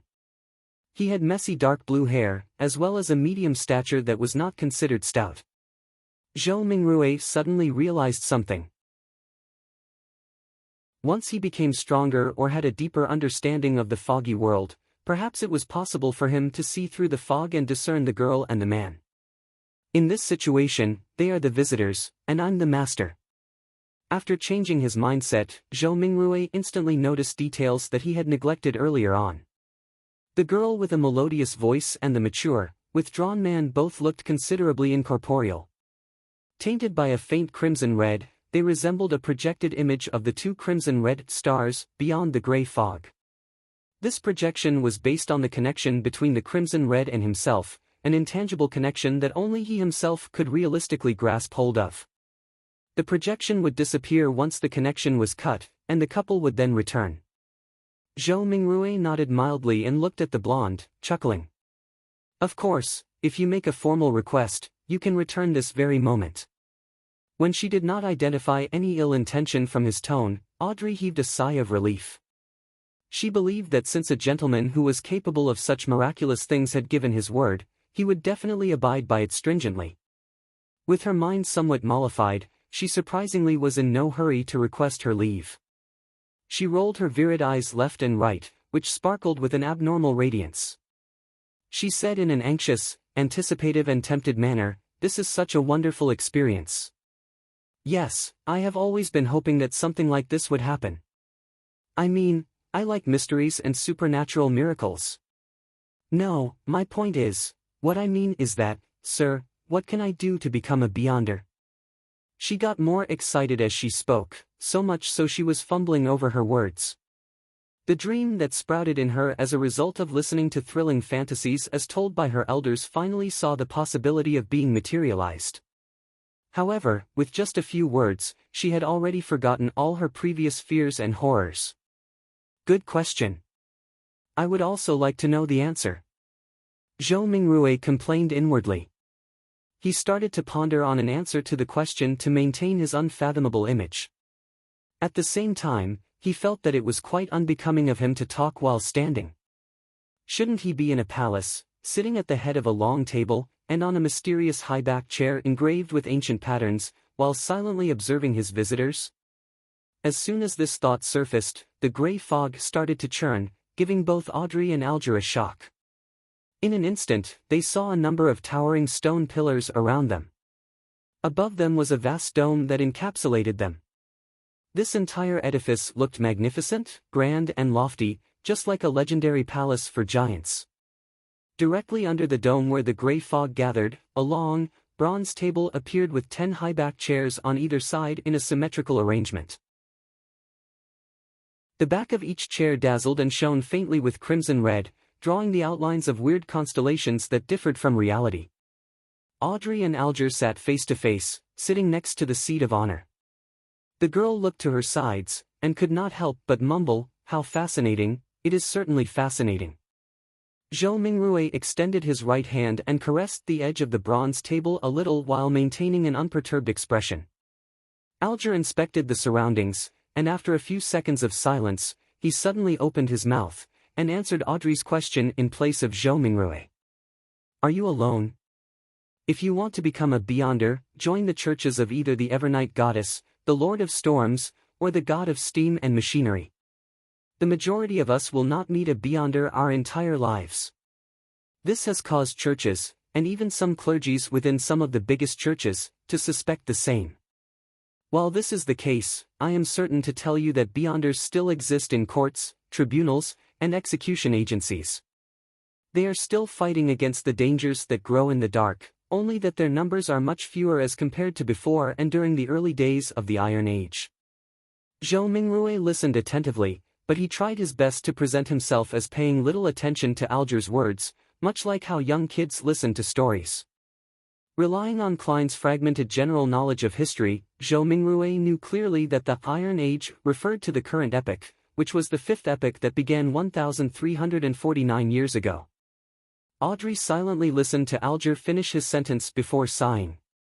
"Mister, I know all about what you just said, I even know more than that, including the Nighthawks, the mandated Punisher, and the machinery hive mind, but I don't want to lose my freedom." Alger gave a low-sounding laugh, and said vaguely, "You can't become a Beyonder without sacrifices. If you don't consider joining churches and accepting their given challenges, you can only seek the royal families and the few nobles with family histories of more than 1,000 years. If not, you can rely on your luck to search for clandestine evil organizations." Audrey puffed her cheeks subconsciously and looked around in a fluster. After confirming that both the mysterious man and Audrey did not notice her tick, she pressed, "Are there no other solutions?" Alger sank into silence. About half a minute later, he turned around to look at the mysterious man, who was watching the two of them in silence. Realizing that Zhou Mingrui had no plans to make any comment, he looked back at Audrey and said with deliberation, "I have 2 sets of Sequence 9 potion formulas." Sequence 9. Zhou Mingrui muttered to himself. "Really? Which 2 sets?" Audrey clearly knew what the Sequence 9 potion formulas meant. Alger leaned back slightly, and replied unhurriedly, "As you know, humanity can only depend on potions to become real Beyonders, while the names of potions come from the blasphemy slate. After constant translations into Jotun, Elvish, Ancient and Modern Hermes, and Ancient Faesak, they have undergone changes to match the day and age of that era. The essence is not in their names, but whether they portray the core characteristics of the potions. I have a Sequence 9 potion named Sailor. It enables you to have excellent balancing capabilities. Even if you were on a boat in a rainstorm, you will be able to walk about freely as though you were on land. You will also gain immense strength and illusory scales under your skin. They will enable you to swim like a fish and be difficult to catch. You will move agilely underwater just like marine animals. Even without any equipment, you will be able to easily submerge underwater for at least 10 minutes. Sounds great, the Keepers of the Seas from the Lord of Storms? It was called by that name in the past. Alger did not pause and continued. The second set of Sequence 9 potions is called Spectator, although I am not sure what it was called in the past. This set of potions enables you to have an exceptionally sharp mind with acute observational abilities. I believe you can understand by what spectator means from watching operas and plays. Just like an audience, spectators judge the actors in the secular world, catching a glimpse of the real thoughts of them through their emotions, conduct, and mantras. At this point, Alger emphasized, you must remember, regardless of whether you are at an extravagant banquet or a crowded street, spectators can only be spectators forever. Audrey's eyes shone as she listened, and spoke after a long while, "Why?" "Alright, this is a follow-up question. I think I have fallen in love with this feeling, of being a spectator. How can I get this potion's formula? What can I use to trade with you for it?" Alger looked like he was already prepared as he said in a deep voice, "The blood of ghost sharks, at least 100 milliliters of it." Audrey nodded her head excitedly, but subsequently asked worriedly, "If I can get it, and I'm saying if, how do I hand it to you? How can you promise me that you can give the potion's formula to me in return for the ghost shark's blood, as well as the authenticity of the formula?" Alger said calmly, "I'll give you an address. I'll mail the formula to you, or tell you directly here, once I receive the blood of the ghost shark. As for promises, I think that both you and I can feel rest assured under the witness of the mysterious Sir." As he said this, he swept his eyes towards Zhou Mingrui, who was sitting up straight at the seat of honor. "Sir, the fact that you brought us here shows that you have tremendous strength unimaginable to us. Neither one of us would dare violate a promise with you as witness." That's right. Audrey's eyes sparkled and agreed with excitement. From her perspective, the mysterious gentleman who had unimaginable abilities was definitely an authoritative witness. How could I or the guy opposite me dare trick him? Audrey half turned her body and looked at Zhou Mingrui earnestly. Sir, please be the witness of our trade. At that moment, she then realized that she was all too impolite, having forgotten all along to ask a particular question. She asked hurriedly, Sir, how should we address you? Alger nodded slightly, and echoed the same question in a serious manner, Sir, how should we address you? Zhou Mingrui was taken aback. He gently rapped his fingers on the bronze table. The contents of the earlier divination flashed across his mind suddenly. He leaned back, withdrew his right hand, and crossed his 10 fingers, placing them below his chin. He gave the duo a faint smile. You can address me as, upon saying this, he paused for a moment. He said amiably and calmly, the fool. Chapter 7, Call Sign, You can address me as the fool. The simple answer soon emanated through the grand hall and dissipated into the fog. However, the voice kept resonating in Audrey's and Alger's hearts, stirring up one ripple after another. They never expected such a designation, but they felt that he was deserving of it. The designation perfectly embodied his image as someone mysterious, powerful, and bizarre. After a few seconds of silence, Audrey stood up, held up her skirt slightly and bent her knees, curtsying to Zhou Mingrui. Honorable Mr. Fool, would you please permit me to take the liberty of requesting you to be the witness of our trade? It's nothing. Zhou Mingrui's mind whirred as he answered in a way that matched his status. It's our honor, Mr. Fool. Alger stood up as well. He bent his back slightly with his right palm over his chest. Zhou Mingrui lowered his right palm and smiled. Continue, the both of you. Alger nodded and sat back down before looking at Audrey. If you can obtain the ghost shark's blood, get someone to send it to the Warrior and Amp, C Bar at Pelican Street, in the White Rose Borough of Pritz Harbor. Tell the boss, Williams, that it's what the captain wants. Once I acknowledge receipt, will you be giving me an address to mail the potion formula to, or do you want me to tell it to you here directly? Audrey thought for a moment before saying with a smile, I will choose the more secure method. Let's do it here, although it's a test of my memory.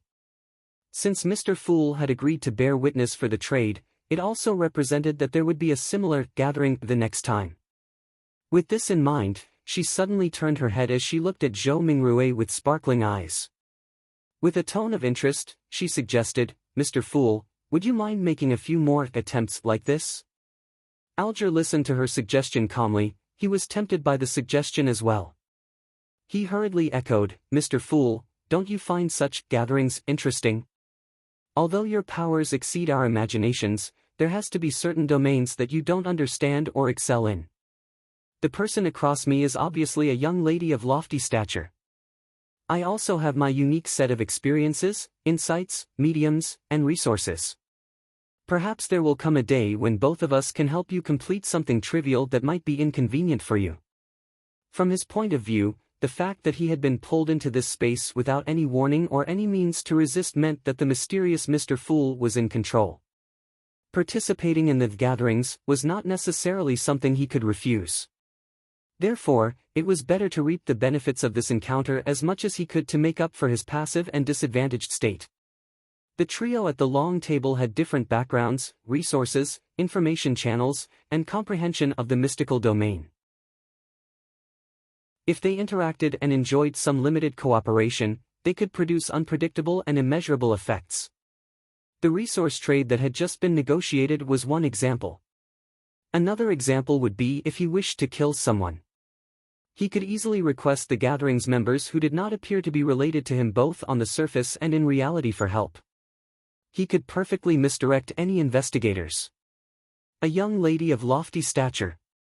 Was my behavior and accent that obvious? Audrey stared blankly, mouth slightly agape, but she soon jolted back to her senses and nodded her head without any hesitation. Mr. Fool, I think it's a very good suggestion. As long as this gathering becomes regular, you can totally leave certain things that are inconvenient for you to us. Of course, it has to be something within our capacities. From the moment he heard the suggestion, Zhou Mingrui was already weighing the pros and cons.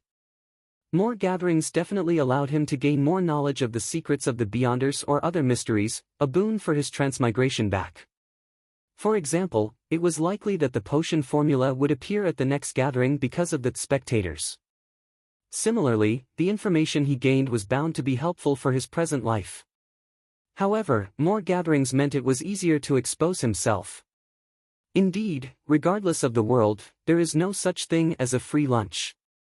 Zhou Mingrui extended his right hand again as he rapped the side of the long table with his finger gently. Considering the fact that he was in control of the gathering's summoning and dismissal, any threat of exposure was within the confines of his control. The pros clearly exceeded the cons, so Zhou Mingrui rapidly made a decision. He stopped his rapping as he smiled at the anticipative and perturbed gazes of the duo. I'm a person who likes a fair and equal exchange. Your help will not go unrewarded. Every Monday at 3 in the afternoon, try your best to be alone. After I make a few more attempts and figure out certain things, perhaps you can apply for a leave of absence ahead of time. You will no longer need to worry about being in inappropriate situations. This was a form of agreement to Alger's and Audrey's suggestions. Audrey had just turned 17. Having been taken care of her entire life, she had the character of a young girl. Therefore, she could not help but clench her fist and gradually pump it in front of her chest when she heard the fool's reply. Without waiting for Alger to say a word, Audrey said in excitement, her eyes glowing, "Then, shall we give ourselves call signs? After all, we can't use our real names for conversation. Although I might not be able to deceive Mr. Fool regarding my true identity, the person opposite me poses some danger. I must not let him know who I am." "Good idea," answered Zhou Mingrui in a simple and relaxed manner. Audrey's mind immediately began whirring as she aired her thoughts as they came to her. "You are Mr. Fool, which is derived from tarot cards. Then, as a fixed, long-term, and secretive gathering, we should be uniform in our designations." "Yes, I'll also choose one from the tarot cards." Her tone slowly turned joyous. "I've decided. My designation shall be Justice." It was one of the 22 major arcana tarot cards. "What about you, Mr.?" Audrey cheekily smiled at her partner sitting across her. Alger frowned slightly before relaxing it immediately. "The Hanged Man." It was another major arcana card. "All right, then we can be considered as the founding members of the Tarot Club." Audrey was the first to blurt it out happily, only to look fearfully at the fog-concealed Zhou Mingrui. "Will that be all right, Mr. Fool?" Zhou Mingrui shook his head in amusement. "You can decide on such trivial matters by yourselves." "Thank you." Audrey was clearly thrilled. Following that, she looked at Alger. "Mr. Hanged Man, can you repeat the address again once more? I'm afraid that my memories will fail me." "No problem." Alger was very pleased with Audrey's seriousness as he repeated the address once more. After repeating it to herself silently thrice, Audrey said again in excitement, "I heard that tarot cards were invented by Emperor Roselle as a game. In fact, doesn't it come equipped with the power to divine the future?" "No. Most of the time, divination stems from one's self. Everyone has something spiritual about themselves, allowing them to attune to the spiritual world and connect to information about themselves at an even higher level. However, ordinary folks are unable to notice this, much less be able to interpret the signs they receive. This information will present itself with the help of divination tools. Let me raise a simple example: dreams and dream interpreters." Alger took a glance at Zhou Mingrui and seeing no response from him, he refuted Audrey's claim. "Tarot cards are, in fact, such a tool.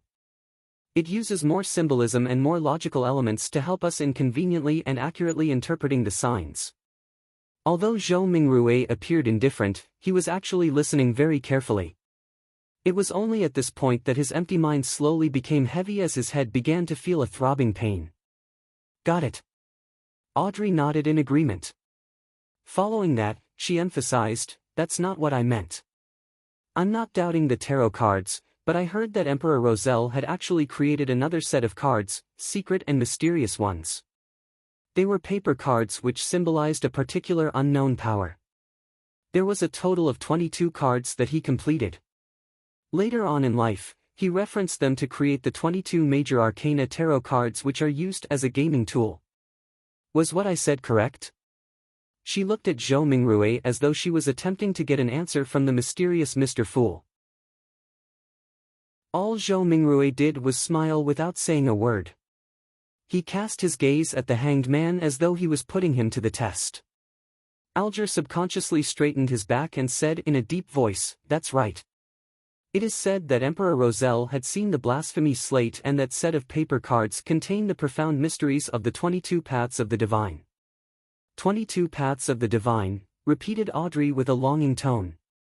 At that moment, Zhou Mingrui's headache intensified. He felt that his invisible connection with the crimson stars and grayish-white fog was beginning to falter. "All right, that will be all for today's gathering," he said in a deep voice after making the decision immediately. "By your will." Alger bowed his head respectfully. "By your will." Audrey mimicked the hanged man. She still had many questions and thoughts, thus, she was unwilling to have it end so soon. As Zhou Mingrui severed the connection, he said with a smile, "Let us look forward to the next gathering." The stars brightened once more as the crimson light receded like water. Just as Audrey and Alger heard Mr. Fool's words, their figures turned into a blur as they phased away. In a second, the projection shattered as the gray fog restored its silence. As for Zhou Mingrui, he felt himself turning heavy rapidly. His surroundings turned fleeting as his eyes met darkness before changing into dazzling sunlight. He was still standing in the middle of his apartment. It was like a dream. What the heck was that foggy world? Who or what sort of power created the changes that just happened? Zhou Mingrui sighed softly. He was completely puzzled as he walked towards the study desk as though his legs were filled with lead. He picked up the pocket watch he placed outside to determine how much time had passed. Time flowed at the same pace. Zhou Mingrui made a rough judgment. After putting down his pocket watch, he found himself unable to endure the splitting headache any further. He sat on the chair and lowered his head, using his left thumb and middle finger to massage his temples.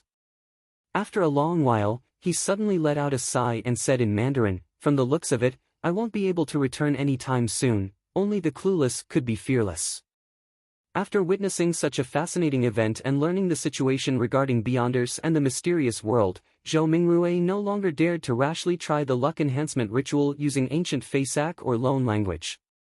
Who knew what other kinds of situation would happen? Perhaps, it would be more bizarre, horrifying, or even a living hell. At the very least, I should attempt only when I have a deep mastery of mysticism, thought Zhou Mingrui helplessly. Thankfully, the so-called gathering could provide him with help. After another bout of silence, he muttered to himself with a tone of dismay, disappointment, agony, and grief, "From this moment forth, I'm Klein."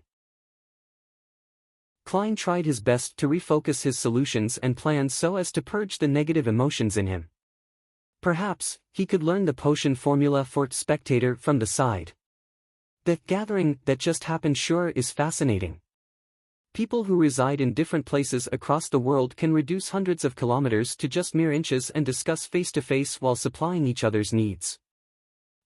Speaking of which, this does sound a little familiar. Klein was stunned for a few seconds before he burst out in laughter.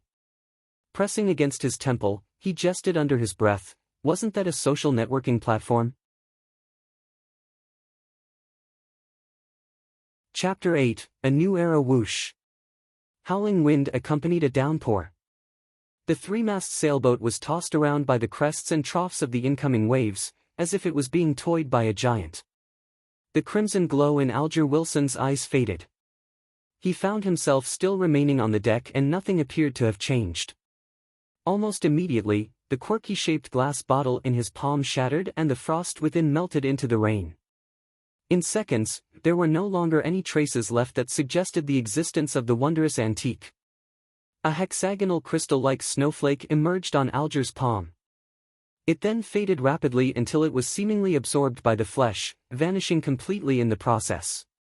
Alger nodded his head in a hardly noticeable manner, as if he was thinking about something.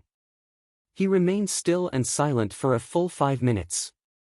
He turned around and headed for the cabin. As he was about to enter, a man who wore a similar robe embroidered with lightning patterns emerged from inside. This man, who had soft blonde hair, paused and looked at Alger. He held his right fist to his chest and said, "May the storm be with you." Alger replied with the same words and gesture. There were no emotions on his rough face, which had a well-defined structure. Alger entered the cabin after the greeting and proceeded to the captain's cabin situated at the far end of the corridor. Surprisingly, he did not encounter any sailors on the way. The whole place was as quiet as a graveyard. Behind the door to the captain's cabin, a soft brown carpet overlaid the floor. A bookshelf and a wine rack took the opposite side walls of the room. The books with their yellowish covers and wine bottles with their dark red color looked peculiar under the flickering candlelight. On the desk with the candle, there was a bottle of ink, a quill, a pair of black metallic telescope, and a sextant made of brass. Behind the desk sat a pale middle-aged man wearing a captain's hat which had a skull on it. As Alger approached him, he said menacingly, "I will not give in." "I believe you can do it," Alger said calmly, so calm that it felt like he was commenting on the weather. "You," the man seemed to be stunned by the unexpected answer. At this very moment, Alger leaned forward slightly and suddenly dashed across the room until they were only separated by the desk. "Paw!" Alger tightened his shoulder and reached out his right hand to choke the man. Illusory fish scales appeared on the back of his hand as he crazily mustered more strength to choke the man, giving him no time to respond. Crack! Amid the crisp cracking sound, the man's eyes widened as his body was lifted up. His legs twitched furiously before they soon became motionless. His pupils began to widen as he stared aimlessly. There was a stench from between his legs as his pants gradually turned moist. While lifting the man, Alger lowered his back and strode toward the wall. Bang! He used the man as a shield and smashed forward at the wall. His extremely muscular arm was monstrous. A hole cracked open in the wooden wall, and rain poured in, accompanied by the scent of the ocean. Alger flung the man out of the cabin, straight into the giant waves that resembled mountains. The wind continued to howl in the dark as almighty nature devoured everything. Alger took out a white handkerchief and wiped his right hand carefully before throwing it into the sea as well. He stepped back and waited patiently for company. In less than 10 seconds, the blond man from before rushed in and asked, "What happened?" "The captain has escaped," Alger answered in an annoyed manner as he panted. "I didn't know he still had some of his beyonder powers." "Damn it," the blond man cursed softly. He went up to the opening and stared into the distance. However, nothing was visible except for the waves and the rain. "Forget it, he was just extra loot," the blond man said, waving his arm. "We will still be rewarded for finding this ghost ship from the Tudor era." Even if he was a keeper of the sea, he would not have hastily dived into the sea under this weather condition. "The captain will not be able to survive much longer if the storm continues," Alger said, as he nodded in approval. The wooden wall was repairing itself at a discernible rate. He gazed at the wall and turned his head subconsciously towards the rudder and the sail. He was perfectly aware of what was going on behind all the wooden planks. The chief mate, the second mate, the crew, and the sailors were not present. There was no living person on board. Amidst all the emptiness, the rudder and the sail moved eerily by themselves. Alger again pictured the fool who was covered in grayish-white fog and sighed. He turned back and looked outside at the mighty waves and spoke as though in a reverie while filled with anticipation and awe. "A new era has begun.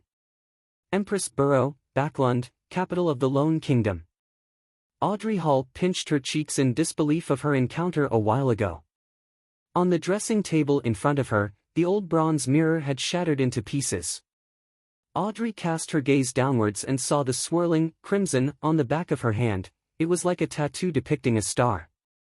The crimson gradually faded and disappeared into her skin. Only at this point in time was Audrey certain that it was not a dream. Her eyes twinkled as she grinned. She could not help but stand up before bending down to lift up the hem of her dress. She curtsied towards thin air and started dancing lively. It was the ancient elf dance, the most popular dance among royalty at the moment. She had a bright smile on her face as she moved about gracefully. Knock! Knock! Someone suddenly knocked at her bedroom door. Who is it? Audrey immediately stopped her dance and asked as she tidied her dress to look more elegant. My lady, may I come in? You should start to prepare for the ceremony, Audrey's maidservant asked from outside the door. Audrey looked into a mirror on the dressing table and quickly wiped the smile from her face, leaving only a tiny hint of a smile. She responded gently after she had ensured everything was presentable, come in. The doorknob turned and Annie, her maidservant, pushed in. Oh, it cracked, Annie said as she instantly saw the outcome of the old bronze mirror. Audrey blinked and said slowly, yes. Susie was here just now. I am sure you know she likes to wreak havoc. Susie was a golden retriever that was not so much of a purebred. It was a gift given to her father, Count Hall, when he bought a foxhound. Nevertheless, Audrey adored it. You should train it well, Annie said, as she picked up the pieces of the bronze mirror adeptly and with care, lest it hurt her mistress. As she finished tidying up, she asked Audrey with a smile, which dress do you want to put on? Audrey thought for a while and answered, I like the dress designed by Mrs. Guinea for my 17th birthday. No, you can't wear the same dress twice to a formal ceremony or others will gossip about and question the Hall family's financial ability, Annie said, shaking her head in disagreement. But I really like it. Audrey insisted in a gentle manner. You can wear it at home or when you attend an event that isn't so formal, Annie said firmly, suggesting that it was not negotiable. Then it will have to be the one with the lotus design along the sleeves given by Mr. Sawdust 2 days ago, Audrey said as she drew in a gasp inconspicuously, maintaining her sweet smile. You always have such a good taste, Annie said as she stepped back and shouted towards the door, the 6th dressing room. Ah, forget it, I shall fetch it myself. Maidservants began to work. The dress, accessories, footwear, hat, makeup, and hairstyle, everything had to be taken care of. When it was almost ready, Count Hall appeared at the door wearing a dark brown waistcoat. He had a hat sharing the same color as his clothes and a nice mustache. His blue eyes were filled with joy, but his loosening muscles, widening waist, and wrinkles were obviously destroying his handsome youth. The brightest jewel of Backlund, it is time for our departure, Count Hall said, knocking at the door twice. Father! Stop calling me that, Audrey protested as she got up with the help of the maidservants. Well then, it's time to set off, my beautiful little princess, Count Hall said as he bent his left arm, signaling Audrey to hold his arm. Audrey shook her head slightly and said, that is for my mother, Mrs. Hall, the Countess. Then this side, Count Hall bent his right arm with a smile and said, this is for you, my greatest pride. The Royal Navy Base, Pritz Harbor, Oak Island. When Audrey took her father's arm and walked down the carriage, she was suddenly shocked by the juggernaut in front of her. In the military port not far away, there was a huge ship shimmering with metallic reflections. It did not have a sail, leaving only an observatory deck, 2 towering chimneys, and 2 turrets at the ends of the ship. It was so majestic and large that the fleet of sails nearby were like newborn dwarfs clustering around a giant. Holy Lord of Storms, oh, and Lord! An ironclad warship. Amidst the furor, Audrey was also shocked by this unprecedented miracle created by mankind. It was an ocean miracle that had never been seen before. It took a while for the aristocrats, ministers, and members of parliament to compose themselves. Then, a black spot on the sky started to grow in size until it occupied 1/3 of the sky and entered everyone's view. The atmosphere suddenly became solemn. It was a gigantic flying machine with a beautiful streamlined design hovering in midair. The deep blue machine had airbags made of cotton which were supported by alloy structures that were strong but light. The alloy structure's bottom had openings mounted with machine guns, projectile launchers, and muzzles. The exaggerated humming noise from the ignition's steam engine and the tail blades produced a symphony that left everyone amazed. The king's family arrived on their airship, exuding a lofty and indisputable authority. Two swords, each with a ruby crown at the handle, were pointing vertically down and reflected the sunlight on both sides of the cabin. They were the Sword of Judgment emblem which symbolized the Augustus family and has been passed down from the previous epoch. Audrey was not yet 18, so she had not attended the introductory ceremony, which was an event led by the Empress that marked one's debut into the Backlund social scene, to announce her adult status. Therefore, she could not be nearer to the airship and had to remain silent at the back to watch the entire event. Nevertheless, it did not matter to her. In fact, she was relieved that she did not need to deal with the princes. That miracle that mankind used to conquer the sky touched down gently. The first ones to step down the stairs were the handsome young guards who wore red ceremonial uniforms with white trousers. Decorated with medals, they formed two lines with rifles in hand. They were awaiting the appearances of King George III, his queen, and the prince and princess. Audrey was not new to meeting important people, so she showed no interest at all. Instead, she had her attention on the two statue-like black-armored cavalry flanking the king. In this era of iron, steam, and cannons, it was surprising that there was still someone who could bear wearing full armor. The cold metallic luster and the dull black helmet conveyed solemnity and authority. Could they be the higher-order disciplinary paladins? Audrey recalled snippets of a casual conversation among adults. She was curious but did not dare go close. The ceremony commenced with the arrival of the king's family. The incumbent prime minister, Lord Aguisid Negan, went up to the front. He was a member of the Conservative Party and the second non-aristocrat to become the prime minister till this very day. He was given the title of a lord for his great contributions.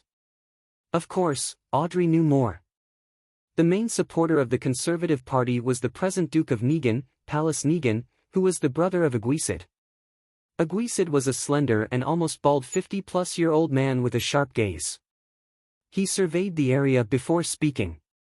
Ladies and gentlemen, I believe you have witnessed this history-making ironclad warship. It has dimensions of 101 by 21 meters. It has an amazing port and starboard design. The armor belt is 457 millimeters thick. The displacement is 10,060 tons. There are 4 305 mm main cannons, 6 rapid-fire cannons, 12 6-pound cannons, 18 6-barrel machine guns, and 4 torpedo launchers. It can reach a speed of 16 knots. It will be the real hegemon.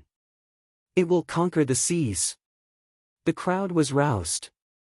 The mere descriptions were enough to instill fearful images in them, let alone the fact that the actual thing was right in front of them. Aguisid smiled and spoke a few more lines before saluting the king and requested, "Your Majesty, please give it a name.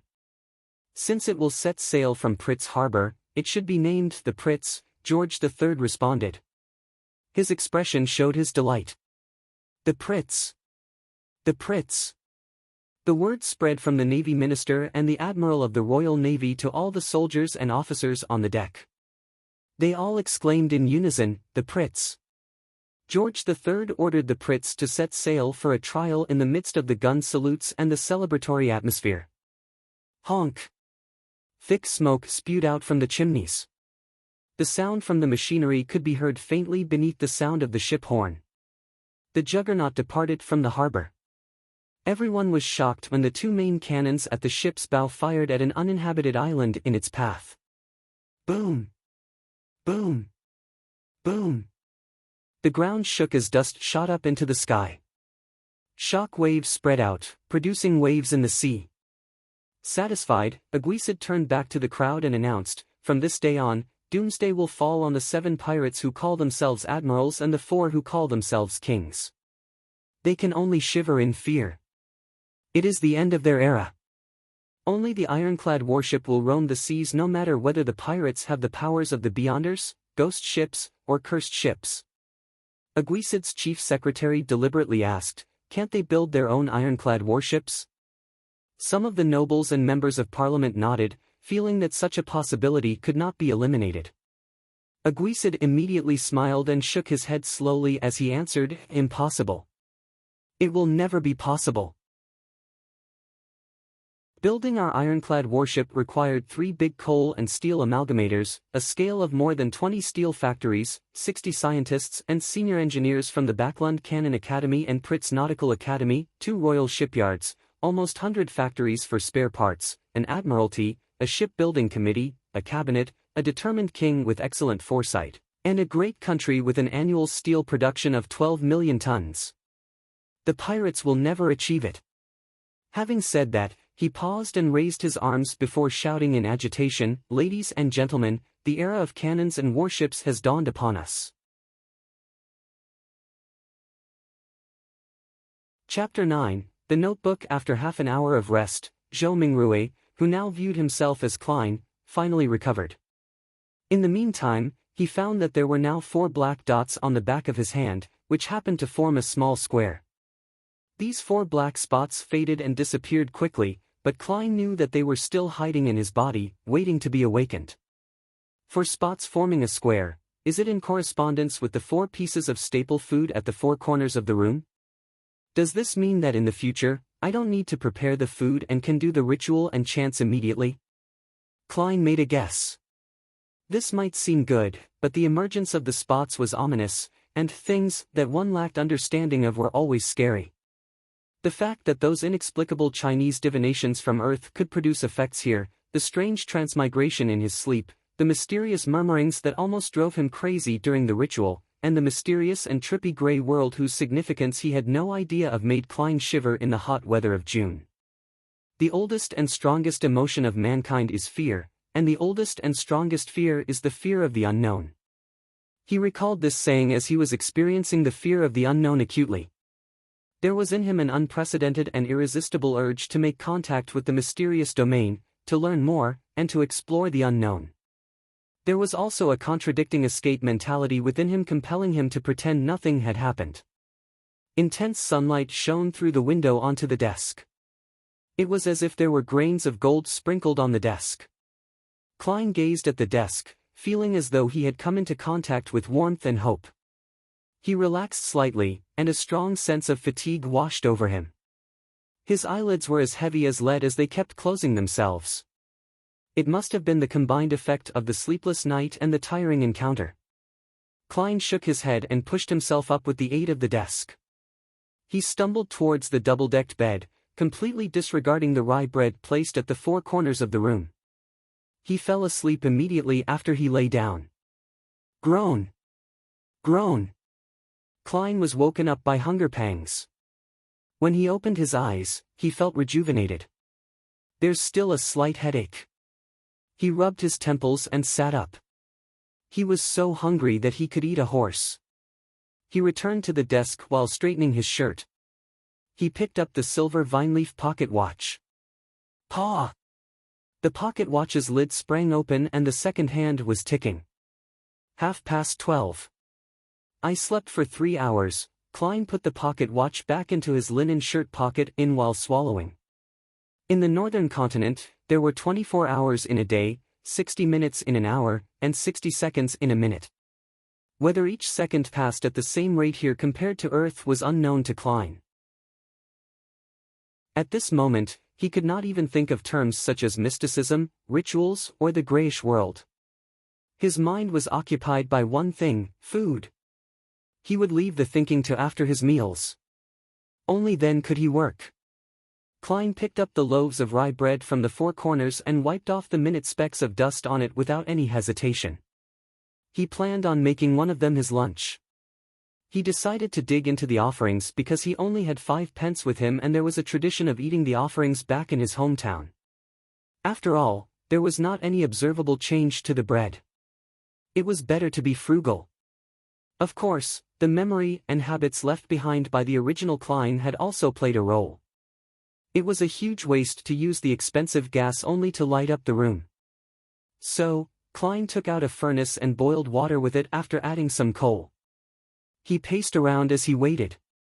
Anyone would choke eating those loaves of rye bread without water. Yikes. Life with meat only for dinner is going to be dreadful. No, wait, this is already an exception. Melissa would only allow our meals to have meat twice a week if not for my upcoming interview, Klein thought, as he looked around, hungry. He had nothing better to do. His eyes seemed to turn avaricious when he set his eyes on the pound of mutton in the cupboard. No, I need to wait for Melissa to eat it together, Klein thought as he shook his head and rejected the idea of cooking half of it right now. Although he often ate outside, he had still developed some basic culinary skills, owing to his living in a big city alone. His dishes were not delicious, but they were at least edible. Klein turned his body around so that the mutton would not seduce him. Then, he suddenly realized that he had also bought peas and potatoes in the morning. Potatoes. Klein immediately had an idea. He quickly turned back to the cupboard and took out 2 potatoes from a tiny pile of them. He first cleaned the potatoes in the public bathroom and then added them into a pot so they were boiled together with the water. After a while, he sprinkled into the water some yellow coarse salt from the spices container he found inside the cupboard. He waited patiently for a few minutes before lifting the pot and pouring the soup into a few cups and a bowl. He took out the potatoes with a fork and placed them on the desk at the end. Ffffffffff. He blew at the potato as he peeled it bit by bit. The fragrance of boiled potato diffused through the air. It smelled very appetizing. He salivated crazily, the heat could not deter him any longer. Klein took a bite despite having the potato only half peeled. How fragrant! It had a powdery texture and tasted sweet as he chewed.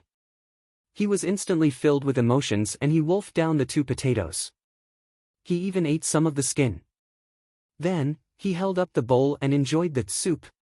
The pinch of salt in water proved to be thirst-quenching.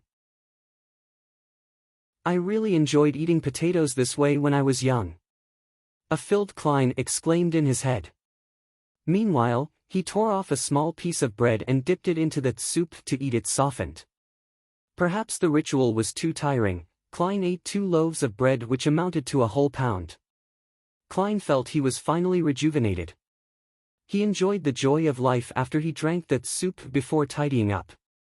Then, he took in the lustrous sunshine happily. He sat back at the desk and began planning. I can't escape.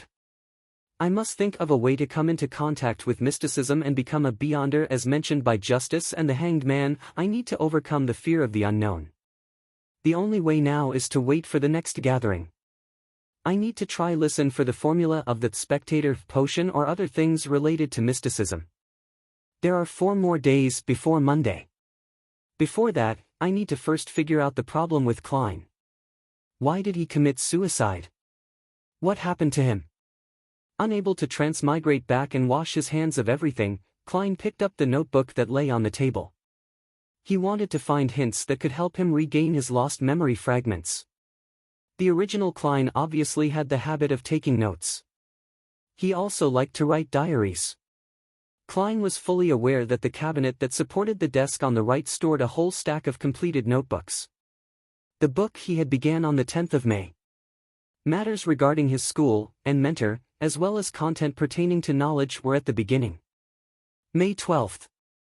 Mr. Azek mentioned that the common language used by the Balam Empire in the southern continent also developed from ancient Fasak, a branch of Jotun. Why is this so? Does this mean that every sentient living being once spoke the same language? No, there has to be a mistake. According to the Revelation of Evernight and the Book of Storms, giants were not the only hegemons of the world in primordial times. There were also elves, mutants, and dragons. Anyways, these are just myths and fantasies. May 16th. Senior Associate Professor Cohen and Mr. Azek discussed the inevitability of the Age of Steam. Mr. Azek opined that it was just a coincidence because if it wasn't for Emperor Roselle, the northern continent would still be wielding swords like the southern continent. Mentor argued that Mr. Azek had placed too much emphasis on the contribution of an individual.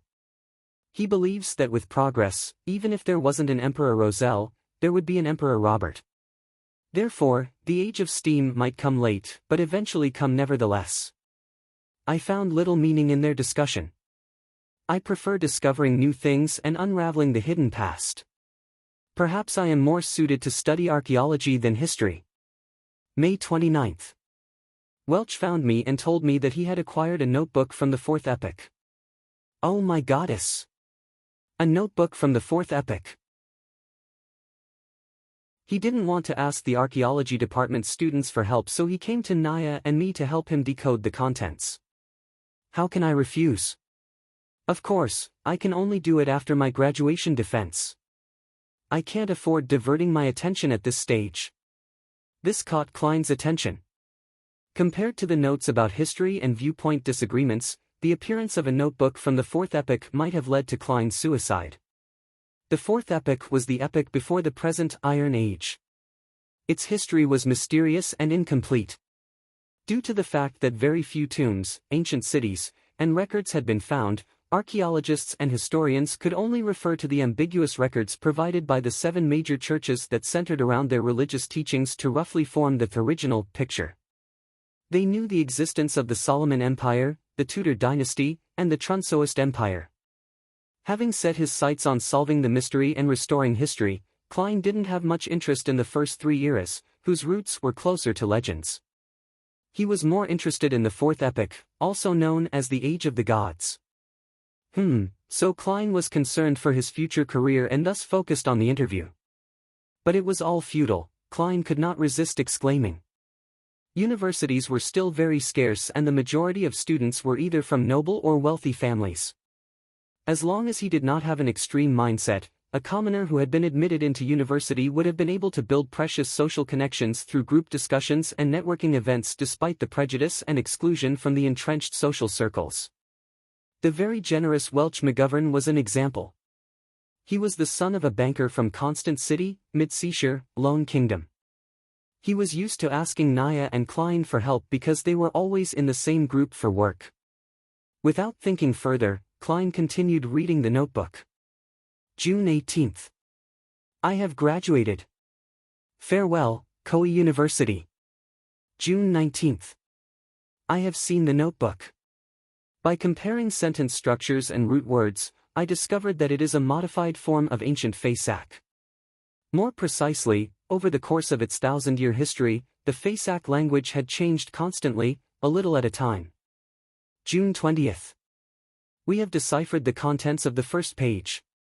The author was a member of a family called Antigonus. June 21st. He mentioned the Dark Emperor. This is anachronistic with regards to the time this notebook is deduced to be written. Is Professor wrong? Is Dark Emperor a common title for every emperor of the Solomon Empire? June 22nd. The Antigonus family apparently had a very high standing in the Solomon Empire. The author mentions that he was making a secret transaction with a person named Tudor. Tudor? Is it related to the Tudor dynasty? June 23rd. I am trying to restrain myself from thinking about the notebook and going to Welch's place. I need to prepare for the interview. It's very important. June 24th. Naya tells me that they have found something new. I think I need to check it out. June 25th.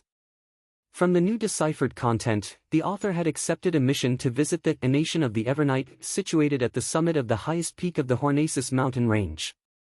Oh my goddess!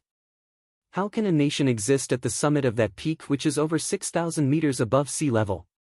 How do they survive? June 26th. Are these strange things real? The record ended at this point. Zhou Mingrui transmigrated in the early hours of the 28th, which means to say that there was indeed an entry for June 27th, it's that line. Everyone will die, including me. Klein flipped to the page he first saw when he arrived, feeling goosebumps while he made the deduction. In order to solve the mystery of the original Klein's suicide, he thought that he should visit Welch and take a look at the ancient notebook.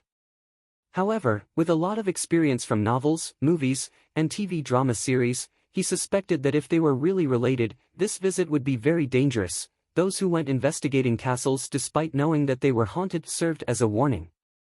However, he had to go since escaping would never solve the problem.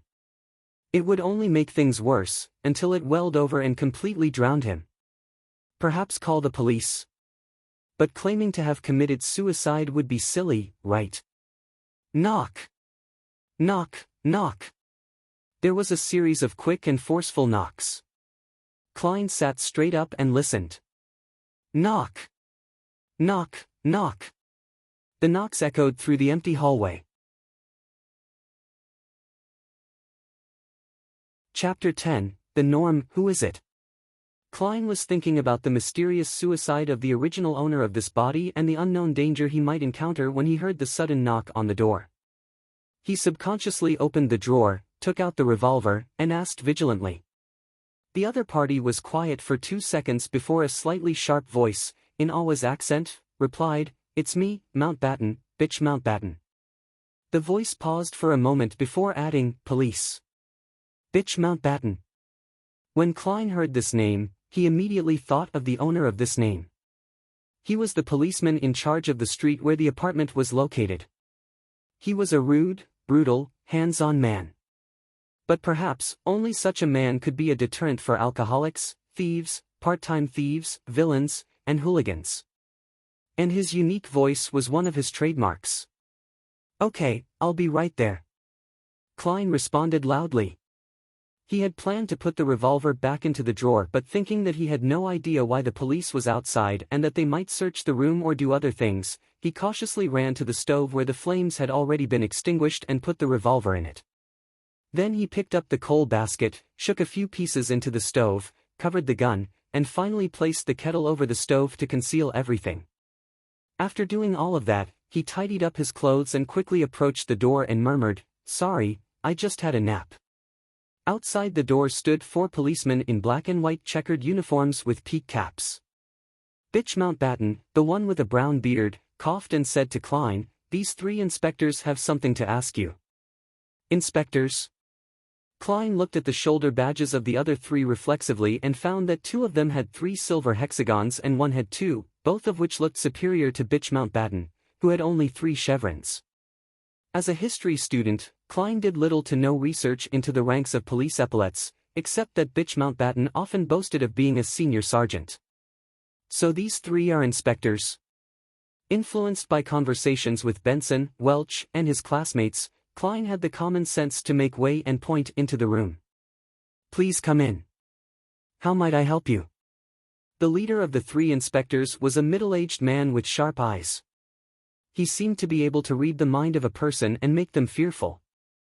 His eyes were wrinkled, and the edge of his hat revealed light brown hair.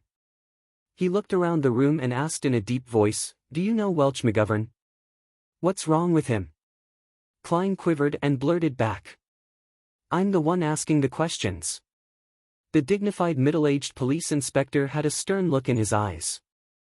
The inspector next to him, also wearing 3 silver hexagons, looked at Klein and smiled gently. "Don't be nervous.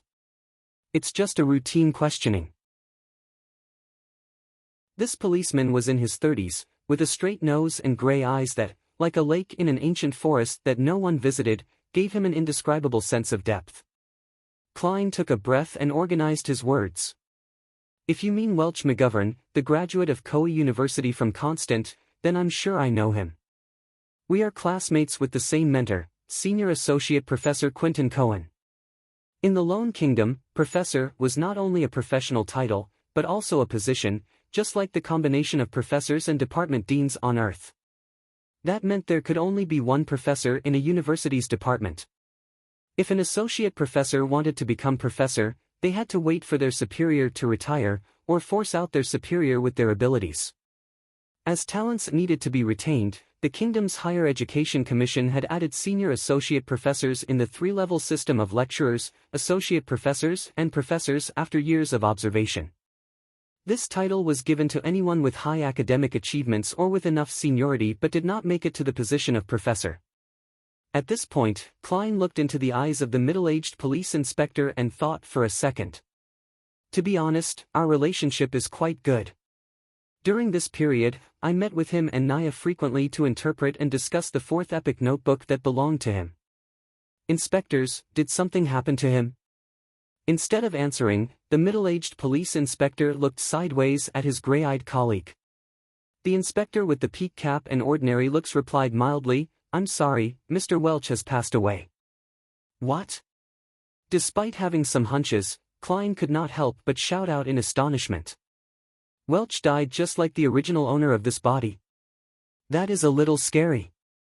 What about Naya? Klein questioned hurriedly.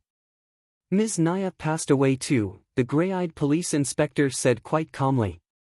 Both of them died in Mr. Welch's house. Killed? Klein had a vague guess. Perhaps it was suicide. The gray-eyed inspector shook his head. No, the scene suggests that they committed suicide. Mr. Welch hit the wall with his head many times, covering the wall with blood. Ms. Naya drowned herself in a basin. Yes, the kind used to wash your face. That's impossible. Klein's hairs stood on their ends as he seemed capable of imagining the strange scene. A girl kneeling on a chair and burying her face into a basin filled with water. Her soft brown hair swaying in the wind, but her entire person remaining motionless. Welch falling to the ground and staring at the ceiling intently. His forehead in a complete blood-mangled mess, while the traces of the impact on the wall were evident with dripping of blood. The gray-eyed inspector continued, "We believe so too, but the autopsy results and the situation at the scene exclude factors such as drugs and external forces." They, being Mr. Welch and Ms. Naya, showed no signs of struggling. Before Klein could speak again, he stepped into the room and asked, pretending to be casual, "When was the last time you saw Mr. Welch or Ms. Naya?" As he spoke, he gestured with his eyes to his colleague with two silver hexagons. He was a young police inspector and looked about the same age as Klein. With black sideburns and green pupils, he was good-looking and had a poet's romantic temperament. When he heard the question, Klein thought about it and answered it thoughtfully, "It should be June 26th, we were reading a new chapter in the notes. Then, I went home to prepare for my interview on June 30th, the interview was for the history department of Tianjin University. Tianjin was known as the city of universities. There were two universities, Tianjin and Koei, as well as technical schools, law colleges and business colleges. It was second only to Backlund, the capital. As soon as he finished, he saw the young police inspector walk towards his desk in the corner of his eye and pick up the notes which resembled more of a diary. "Damn! I forgot to hide it." "Hey!" Klein cried out. The young inspector smiled back at him, but did not stop flipping through his notes, while the gray-eyed inspector explained, "This is a necessary procedure." At this time, Bitch Mountbatten and the dignified middle-aged police inspectors were just watching without interrupting or assisting in the search. "Where are your search warrants?" Klein had intended to question them, but on second thought, the judicial system of the Lone Kingdom did not seem to have such a thing as search warrants. At least he did not know if there was one. After all, the police force had only been established for 15 or 16 years. When the original owner of this body was still a child, they were still called public security officers.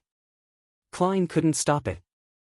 He watched the young inspector flip through his notes, but the gray-eyed inspector did not ask any questions. "What is this strange thing?" The young police inspector turned to the end of the notes and suddenly asked, "And what does this mean?" "Everyone will die, including me. Isn't it common sense that everyone dies except for deities?" Klein was prepared to quibble, but it suddenly occurred to him that he had planned to connect with the police in case of possible danger, but he had no reasons or excuses. He made a decision in less than a second. Putting his hand over his forehead, he answered painfully, "I have no idea. I really have no idea. When I woke up this morning, I felt I wasn't quite right, as if I had forgotten something. It's especially true for whatever happened recently. I don't even know why I had written such a sentence. Sometimes, being frank was the best way to solve a problem. Of course, it required skills. There were things that could be said and could not be said, and the order of what was said first mattered." As an expert keyboard warrior, Klein was also good at sophistry. "That is ridiculous. Do you think we are fools?" Bitch Mountbatten could not help but interject angrily. "This is such a bad lie that it insults the intelligence of his and his colleagues. It's better for you to pretend to be mentally ill than to pretend to be an amnesiac. I'm speaking the truth, Klein responded frankly, looking into the eyes of Mountbatten and middle-aged police inspectors. It really could not be more true. Maybe it is, the gray-eyed police inspector said slowly. What? He really believed it? Klein was surprised himself. The gray-eyed inspector smiled at him and said, "An expert will come in 2 days and believe me, she should be able to help you to recall your lost memories." Expert? Help me remember my memories? In the field of psychology? Klein frowned. Hey, what if his memories of Earth were exposed? He suddenly felt like face-palming himself. The young police inspector put down his notes and searched his desk and room. Fortunately, he focused on books instead of lifting the kettle. "Well, Mr. Klein, thank you for your cooperation. We advise that you'd better not leave Tingen for the coming days. If you have to, please notify Inspector Mountbatten, or you'll become a fugitive," the gray-eyed police inspector warned. That's it? That's it for today. No other questions with deeper investigations? Or taking me back to the police station to torture me for information? Klein was at a loss. Nevertheless, he wanted to solve the odd turn of events brought about by Welch too. So he nodded. That wouldn't be an issue. The inspectors exited the room one by one, and the young man at the end suddenly patted Klein on the shoulder. "It's really nice. Very lucky." "What?" Klein's face was puzzled. The green-eyed police inspector with a poet's temperament smiled and said, "Generally speaking, the norm is for all the involved parties to die in such an event. We are very glad and fortunate to see you still alive." After that, he exited the room and closed the door behind him in well-mannered manner. The norm is for everyone to die together? Very glad that I'm still alive. Fortunate that I'm still alive. On this June afternoon, Klein was chilling all over. Chapter 11, Real Culinary Skills. The norm is for everyone to die together? Very glad that I'm still alive. Fortunate that I'm still alive. Klein shivered and quickly ran to the door, trying to catch up with the policeman and ask for protection. But as soon as he reached the handle, he suddenly stopped. That officer talked so horribly about it, why didn't they protect me, an important witness or key lead? Isn't that too careless? Were they just probing me? Or maybe it's a bait. All kinds of thoughts rushed into Klein's mind. He suspected that the police were still secretly watching him, observing his reaction. He felt much calmer after thinking of this and was no longer so panicked. He slowly opened the door, deliberately shouting with a trembling voice at the staircase, "You guys will protect me, right?" Tap, tap, tap.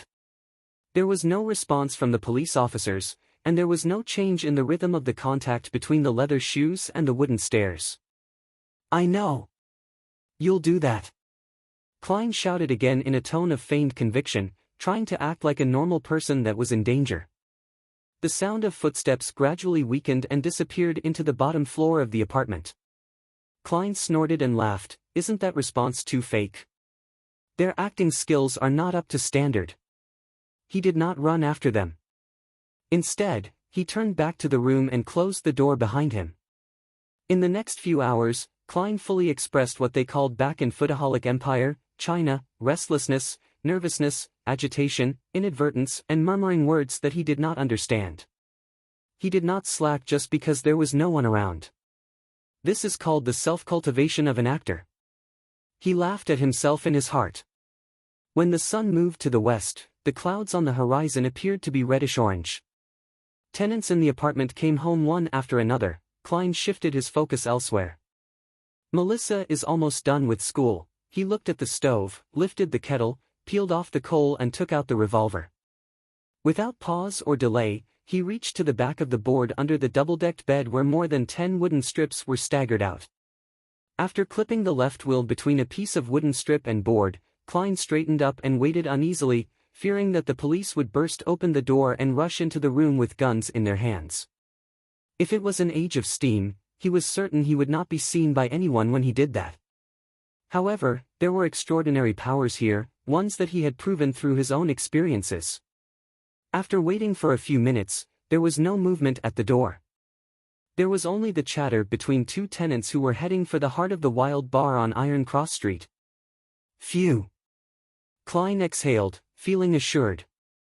All he needed to do was wait for Melissa's return and cook the stewed mutton with tender peas. When the idea came to Klein's mind, his mouth seemed to taste the rich flavor of the gravy. He remembered how Melissa cooked stewed mutton with tender peas. First, she boiled the water and stir-fried the meat. Then, she added onions, salt, a little pepper, and water. After a specific period of time, the peas and potatoes were added, and the stew was to be cooked for an additional 40 or 50 minutes with the lid on. It's indeed a simple and crude way to do it. Supported purely by the flavors of the meat itself. Klein shook his head. But there was no other way about it. It was hard for commoners to have many kinds of condiments and various cooking methods. They could only pursue simple, practical, and economical methods. As long as the meat was not burnt or spoiled, anything was good for people who could only eat meat once or twice a week. Klein was not a very good cook himself and ordered takeout food most of the time. But by cooking 3 or 4 times a week, after many weeks of accumulated practice, he had a passing standard and felt that he would not let the pound of mutton down. When Melissa comes back to cook it, it will be done after 7:30 p.m. She would be starving by then. It's time for her to see what real cooking is. Klein made an excuse for himself. First, he started the fire again, went to the bathroom to collect water, and washed the mutton. Then he took out the kitchen boards and knives before chopping the mutton into tiny chunks. As for the explanation for his sudden culinary skills, he decided to blame it on the dead Welch McGovern, who had not only hired a chef who was good at the mid-seashore flavor, but also often created his own delicacies and invited people to try them. Well, the dead cannot refute me. Nevertheless, TSK, this is a world with beyonders. The dead are not necessarily unable to speak. With that in mind, Klein was a little guilty conscience. He threw aside his confused thoughts and put the meat into the soup bowl. Then he took out the condiment box and added in a spoonful of the crude salt, half of which had begun yellowing. In addition, he cautiously took some black pepper grains from a special small bottle, mixing and marinating them together. He placed the saucepan on the stove and, while waiting for it to heat up, Klein rummaged for the carrots from yesterday and cut them into pieces with the onions he bought today. When he was done with his preparations, he took out a small can from the cupboard and opened it. There was not much lard left in it. Klein took a spoonful, put it in the pan, and melted it. He added in the carrots and onions and stirred it for a while. As the fragrance began to pervade, Klein poured all the mutton into the pot and fried it with care for a while. He should have added cooking wine in the process, or red wine at least. However, the Moretti family did not have these luxuries and could only drink a glass of beer a week. Klein had to make do with whatever was available and poured in some boiled water. After stewing for about 20 minutes, he opened the lid, put the tender peas and cut potatoes in it, and added a cup of hot water and 2 spoons of salt. He closed the lid, lowered the fire, and exhaled satisfactorily, waiting for his sister to reach home. As seconds turned into minutes, the fragrance in the room intensified. There was the allure from the meat, the rich smell of potatoes, and the refreshing scent of onions. The smell gradually mixed up, and Klein swallowed his saliva from time to time, keeping track of the time with his pocket watch. After more than 40 minutes, some not so brisk but rhythmic footsteps approached. A key was inserted, the handle was turned, and the door opened. Before Melissa came in, she whispered doubtfully, "Smells good." With her bag still in her hand, she stepped in and glanced over at the stove. "You made this?" Melissa took off her veil hat and her hand paused mid-air, looking at Klein in astonishment. She twitched her nose and inhaled more of the fragrance. Her eyes quickly softened, and she seemed to find some confidence. "You made this?" she asked again. "Are you afraid I'd waste the mutton?" Klein smiled and returned with a question. Without waiting for an answer, he said to himself, "Don't worry, I specifically asked Welch to teach me how to cook this dish. You know, he has a good cook. First time." Melissa's eyebrows creased subconsciously, but they were smoothed by the fragrance. It looks like I'm talented. Klein laughed. It's almost done. Put your books and veil hat down somewhere. Go to the bathroom and wash your hands, and then get ready to taste it. I'm very confident about it. When she heard her brother's orderly arrangements and saw his gentle and calm smile, Melissa stood rooted at the door and failed to respond in her daze. Do you prefer the mutton to be cooked longer? Klein urged with a laugh. Ah, okay. Melissa jolted back to her senses. With handbag and veil in each hand, she rushed into the room quickly. When the lid of the saucepan was uncovered, a sudden blast of steam appeared before Klein's eyes. 2 pieces of rye bread were already placed to the side of the mutton and tender peas, allowing them to absorb the fragrance and heat to become soft. By the time Melissa had packed her items, washed her hands and face, and returned, a plate of stewed mutton with tender peas, potatoes, carrots, and onions was already placed on the table. 2 pieces of rye bread, colored by a light dip into the gravy, were on their plates. Come on, try it. Klein pointed to the wooden fork and spoon next to the plate. Melissa was still a little confused. She didn't refuse, she picked up a potato with her fork, put it into her mouth and bit it lightly. The taste of the starchy potato and gravy fragrance flooded her mouth. Her saliva secretion went crazy as she gobbled down the potato in a few mouthfuls. Try the mutton. Klein gestured at the plate with his chin. He had tasted it just now and thought it was barely at a passing standard, but it was enough for a girl who was inexperienced with what the world had to offer. After all, she only ate meat occasionally. Melissa's eyes were filled with anticipation as she carefully forked some mutton. It was very tender and, as soon as it entered the mouth, nearly melted. The fragrance of the meat exploded in her mouth, filling it with delicious meat juices. It was an unprecedented feeling and that made Melissa unable to stop eating. By the time she realized it, she had already eaten several pieces of the mutton. Klein, this was supposed to be prepared for you, Melissa blushed and stammered. I'd nibbled some of the food just now. It's the privilege of being a cook. Klein smiled and soothed her sister. He picked up his fork and spoon. At times, he would eat a piece of meat and sometimes, he would stuff his mouth full of peas. At other times, he would put down the utensils, break off a piece of rye bread and dip it in gravy. Melissa relaxed and was immersed in the delicacy again by Klein's normal behavior. It's really delicious. It doesn't seem like you were doing it for the first time. Melissa looked at the empty dish and praised him with all her heart. Even the gravy was finished. It's a long way from Welch's chef. When I'm rich, I'll take you and Benson out to the restaurant and have a better meal. Klein said. He was beginning to look forward to it himself. Your interview. Burp. Melissa did not finish her words because she suddenly let out a sound of contentment involuntarily. She put her hand over her mouth in a hurry and looked embarrassed. The fault is with the stewed mutton with tender peas just now. It was just too delicious. Klein laughed secretly and decided not to make fun of his sister. He pointed to the plate and said, "This is your mission." All right. Melissa stood up immediately, took the basin and rushed out the door. When she came back, she opened the cupboard to check the condiment box and other items as per normal. Did you just use them? Melissa was surprised, and turned to Klein, holding the black pepper bottle and lard can. Klein shrugged his shoulders and laughed. Just a little. It's the price of a delicacy. Melissa's eyes twinkled, her expression changing for a few moments, before she finally said, "Let me cook in the future." You have to hurry up and prepare for the interview. You have to think about your job. Chapter 12, Here again Melissa, can you not rub my nose in it? Klein muttered inwardly. He felt a throbbing pain in his head. The amount of content Klein had forgotten was considered a lot, but neither was it negligible. The interview was in 2 days, so how could he find the time to make up for it? Furthermore, He was involved in such strange paranormal activity, so how would it be possible that he would be in the mood to revise? Klein gave his sister a perfunctory response and began putting on the appearance of studying.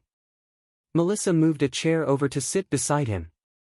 With light shining from the gas lamp, she began working on her assignments. The atmosphere was serene. When it was almost 11 o'clock, the siblings bade each other goodnight and went to bed. Knock! Knock! Knock! Poundings on the door roused Klein from his dreams. He peered out of the window to see the first glimmer of dawn. In a daze, he flipped over and sat up. Who is it? Look at the time now. Why didn't Melissa wake me up? It's me. Dunn Smith, a man with a deep voice outside the door replied. Dunn Smith? Don't know him. Klein got off his bed and shook his head as he walked towards the door. He opened the door to see the gray-eyed police inspector whom he had met the day before standing in front of him. Alarmed, Klein asked, "Is there something wrong?"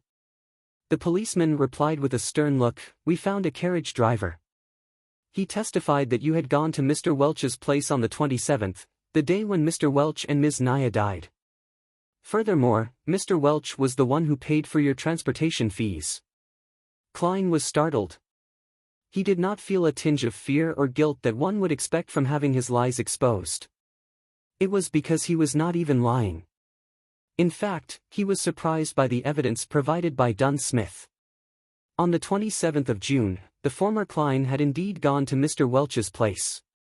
On the night that he returned, he killed himself, the exact same way as Welch and Naya did. Klein gave a forced smile and said, "This is insufficient evidence. It does not directly prove that I am associated with the death of Welch and Naya. Honestly speaking, I'm also very curious about the whole incident. I want to know what exactly happened to my two poor friends. But, I really can't remember. In fact, I have almost completely forgotten what I had done on the 27th. You may find it hard to believe, but I fully relied on the diaries I had written to roughly make a guess that I had gone to Welch's place on the 27th. You sure have great mental fortitude," Dunn Smith said while nodding. He showed not a trace of anger, nor was he smiling. "You should be able to hear my sincerity." Klein looked him straight in the eye and said, "I'm telling the truth." "Of course, only part of it." Dunn Smith did not give an immediate response. He swept his glance across the room before saying slowly, "Mr. Welch lost a revolver. I guess I should be able to find it here. Right? Mr. Klein?" Indeed. Klein finally understood where the revolver had come from. A thought flashed in his mind and he came to the final verdict in an instant. He raised his hands halfway and retreated, leaving a path open. Then, he signaled at the bunk bed with his chin. Behind the bed board. He did not specifically mention that it was the bottom deck, as no one would normally hide things at the back of the bed board on an upper deck. That would be too obvious for guests to notice at a glance. Dunn Smith did not move forward. The corners of his mouth twitched as he asked, "Nothing to add on?" Without hesitation, Klein replied, "There is. Yesterday, when I woke up in the middle of the night, I realized I was laying on my desk with a revolver beside me. There was a bullet at the corner of the room. It was as if I had committed suicide. But due to a lack of experience of never having used a gun, or maybe I was too scared at the final moment. Anyway, the bullet did not achieve the desired result. My head is still in its place. I am still alive now. And since then, I have lost some memories, including what I saw and did at Welch's place on the 27th. I'm not lying. I really can't remember. For the sake of being eliminated as a suspect. For the sake of getting rid of all these strange events surrounding him, Klein explained almost everything that had happened. Except the transmigration and gathering. Also, Klein was careful with his words, allowing every sentence to be amenable. Such as, not revealing the fact that the bullet had hit his brains, but only mentioning that it did not achieve the desired result, and that his head was still in its place. To others, these two statements might seem to convey the exact same ideas, but in reality they were like chalk and cheese. Dunn Smith listened quietly, then said, "This corresponds with what I had surmised. It also corresponds with the hidden logic of similar incidents in the past. Of course, I have no idea how you managed to survive. I'm glad you believe in me. I don't know how I survived either." Klein heaved a small sigh of relief. "But," Dunn threw out a conjunction. "There is no use in me believing you. You are currently the prime suspect. You have to be confirmed by an expert that you have indeed forgotten what you went through, or that you indeed have nothing to do with the deaths of Mr. Welch and Miss Naya." He coughed, his expression becoming serious. "Mr. Klein, I seek your cooperation on coming with me to the police station for the investigation. This should take roughly 2 to 3 days if it is confirmed that there are no issues with you." "The expert is here?" Klein asked blankly in return. "Didn't they say it would take another 2 days? She came earlier than expected." Dunn turned sideways, signaling for Klein to leave. "Allow me to leave a note," Klein requested. Benson was still away and Melissa had gone to school. He could only leave a note to inform them that he was involved in an incident associated with Welch so that they would not worry about him. Dunn nodded, barely minding. "All right." Klein returned to the desk. As he searched for paper, he began thinking about what was about to occur. Honestly speaking, he did not wish to meet the expert. After all, he had a bigger secret. In a place where there were 7 major churches, under the premise that Emperor Roselle, who was suspected to be a transmigrator predecessor, was assassinated, a thing like transmigration usually meant having to go to court and enter arbitration. But, without weapons, combat skills, or superpowers, he was no match for a professional policeman. What's more, a few of Dunn's subordinates were standing in the dark outside. Once they draw their guns and shoot at me, I'd be finished. Ugh, I'll take one step at a time. Klein left the note, grabbed his keys, and followed Dunn out the room. Along the dark aisle, 4 policemen in black and white checkered uniforms split into pairs and guarded them on both sides. They were very alert. Tap. Tap. Tap. Klein followed alongside Dunn as they went down the wooden stairs which occasionally creaked in protest. Outside the apartment, there was a 4-wheeled carriage. On the side of the carriage, there was the 2 crossed swords and a crown police emblem. Their surroundings were crowded and bustling with noise as usual. "Go on, up." Dunn signaled for Klein to go first. Klein was just about to step forward when an oyster seller suddenly grabbed a customer and claimed that he was a thief. Both parties wrestled and triggered a response from the horses, causing great chaos. An opportunity. There wasn't much time for Klein to think any further. He bent forward and dashed towards the crowd. Either shoving or dodging, he escaped frantically towards the other end of the street. Right now, for the sake of not meeting the expert, he could only proceed by going to the pier outside the city, taking a boat down the Tussock River and escaping to the capital, Backlund. The population was higher there, making it easier to hide. Of course, he could also get on a steam train, go eastward to the nearest Enmat harbor and take the sea route to Pritz, then towards Backlund. Not long after, Klein arrived at a street and made a turn onto Iron Cross Street. There were several carriages that could be hired. To the pier outside the city. Klein reached out his hand and hopped onto one of the carriages. He had thought through things clearly. Firstly, he had to mislead the police that were coming for him. Once the carriage was a suitable distance away from them, he would jump right off. Alrighty. The carriage driver tugged at the reins. Clop. Clop. Clop. The carriage left Iron Cross Street. Just as Klein was about to jump off the carriage, he noticed that it had turned into another road. It wasn't leading out of the city. "Where are you going?" Klein blurted in his momentary daze. "To Welch's place," the carriage driver answered monotonously. "What?" Klein was at a loss for words. The carriage driver turned around, exposing his cold gray eyes. It was Dunn Smith, the gray-eyed policeman. "You?" Klein was flustered. Everything suddenly became a blur, as though the world spun around him when he instantly sat up. Sat up. Klein looked around, confused. He noticed the crimson moon outside the window and the room being covered in a crimson veil. He reached out with his hand to feel his forehead. It was all moist and cold. Cold sweat. His back felt exactly the same. It was a nightmare. Klein heaved a sigh. All is well. All is well. He found it weird.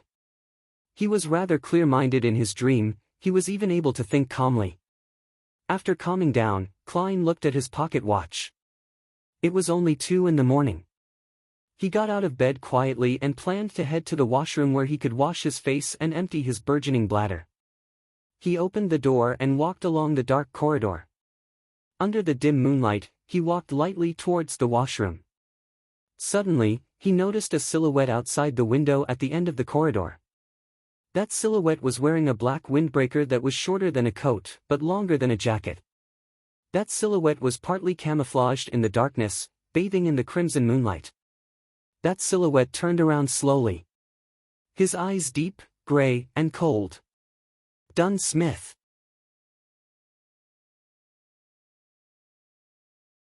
Chapter 13, Nighthawk Plop. Klein could not help but take a step back. For a moment he was unsure if he was awake or still in his dreams. The silhouette took off his black top hat and bowed a little as he said with a smile, "Reintroducing myself, Nighthawk, Dunn Smith." Nighthawk? One of the code names of the Church of the Evernight Goddess Beyonder teams which Justice and the Hanged Man mentioned before. Klein suddenly realized something, and exclaimed after making a connection, "You can control dreams? You just made me dream of that." Nighthawk Dunn Smith wore his black hat again, concealing his slightly high hairline. With deep gray eyes he said, "No, I only entered your dream and made the necessary guidance." His voice was deep and soothing. It reverberated through the dimly lit corridor without disturbing the sweet dreams of others. In dreams, even though much of your usually suppressed emotions and various dark thoughts in you are amplified, making everything seem chaotic, absurd, and crazy, they are all rooted in reality since reality exists. For veterans like me, everything is crystal clear. Compared to a conscious you, I believe the you in your dreams more. What normal human being could control his dream? If I had dreamed of something on Earth, wouldn't Dunn Smith have noticed? Klein was petrified by what had happened in the dream. Yet he quickly found it bizarre. He remembered being very much sober and rational, knowing what to say and what not to say. To put it simply, it did not feel like dreaming at all. So, Dunn Smith only saw what I wanted him to see. Klein's mind whirled as he gained a glimmer of understanding. This is a perk that resulted from transmigration. Like having a special body and soul? Or was it the effects of that luck enhancement ritual? So, Mr. Smith, do you believe that I really lost my memory? Klein organized his thoughts and asked in reply. Dunn Smith did not answer him directly. Instead he looked at him keenly. You are actually not surprised by the course of events? I've met people who wouldn't believe in the power of the Beyonders, and they would rather believe that they haven't really woken up. Klein tersely acknowledged as he said, perhaps, I have always been praying, hoping that there was such power to help me. An interesting train of thought. Perhaps you survived not only because you were lucky. Dunn nodded expressionlessly. I can now confirm that you really lost parts of your memories due to the incident, especially those related to it. So can I go back now? Klein heaved a long sigh of relief in his heart as he probed. Dunn placed a hand in his pocket and walked slowly towards Klein, the surrounding darkness becoming tranquil and gentle. No, you still have to come with me to see the expert, he smiled politely and said. Why? Klein blurted out, then added, you don't believe in the findings from my dream? You must be joking. If that expert specializes in hypnosis or mind reading and stuff, then wouldn't my biggest secret be exposed? The consequences would be beyond imagination. I'm quite humble usually, but I'm still confident for things related to dreams. Dunn calmly replied, however, for important key matters, there is no harm in confirming them again. Plus, our specialties lie in different areas. Perhaps, she can help you recover some of your memories. Not waiting for Klein to reply, his voice turned deeper. After all, you're connected to the whereabouts of that Antigonus family notebook. What? Klein froze. Dunn stopped in front of him, locking his gray eyes on Klein's eyes and said, "At the scene of the suicide, there was not a single trace of that notebook from the fourth epoch. Welch is dead, Naya is dead, you are our only lead." "All right then." Klein went silent for a moment before exhaling. "A missing notebook, now this is really peculiar. How did I not think about the whereabouts of that notebook from the fourth epoch?" Dunn nodded slightly, walking past Klein and said, "Lock your door and come with me to Welch's apartment, the expert is waiting for us there." Klein took in a silent breath. His heart was thumping wildly as he felt uneasy. He wanted to decline and even had the intention to run. However, he believed that with what had happened in his dreams, Dunn Smith would have definitely heightened his level of guard. And with the difference in strength between a normal human and a beyonder, there was little chance of success by using force. He must have a revolver with him too. He must also have had practice using the revolver. Many thoughts flashed past his mind, and eventually Klein chose to accept the reality. "All right. Sigh, I can only take one step at a time and see how things unfold. Maybe, that miraculous power in my dream will take effect again." "Then let's go," Dunn said in an indifferent tone. Klein turned and followed.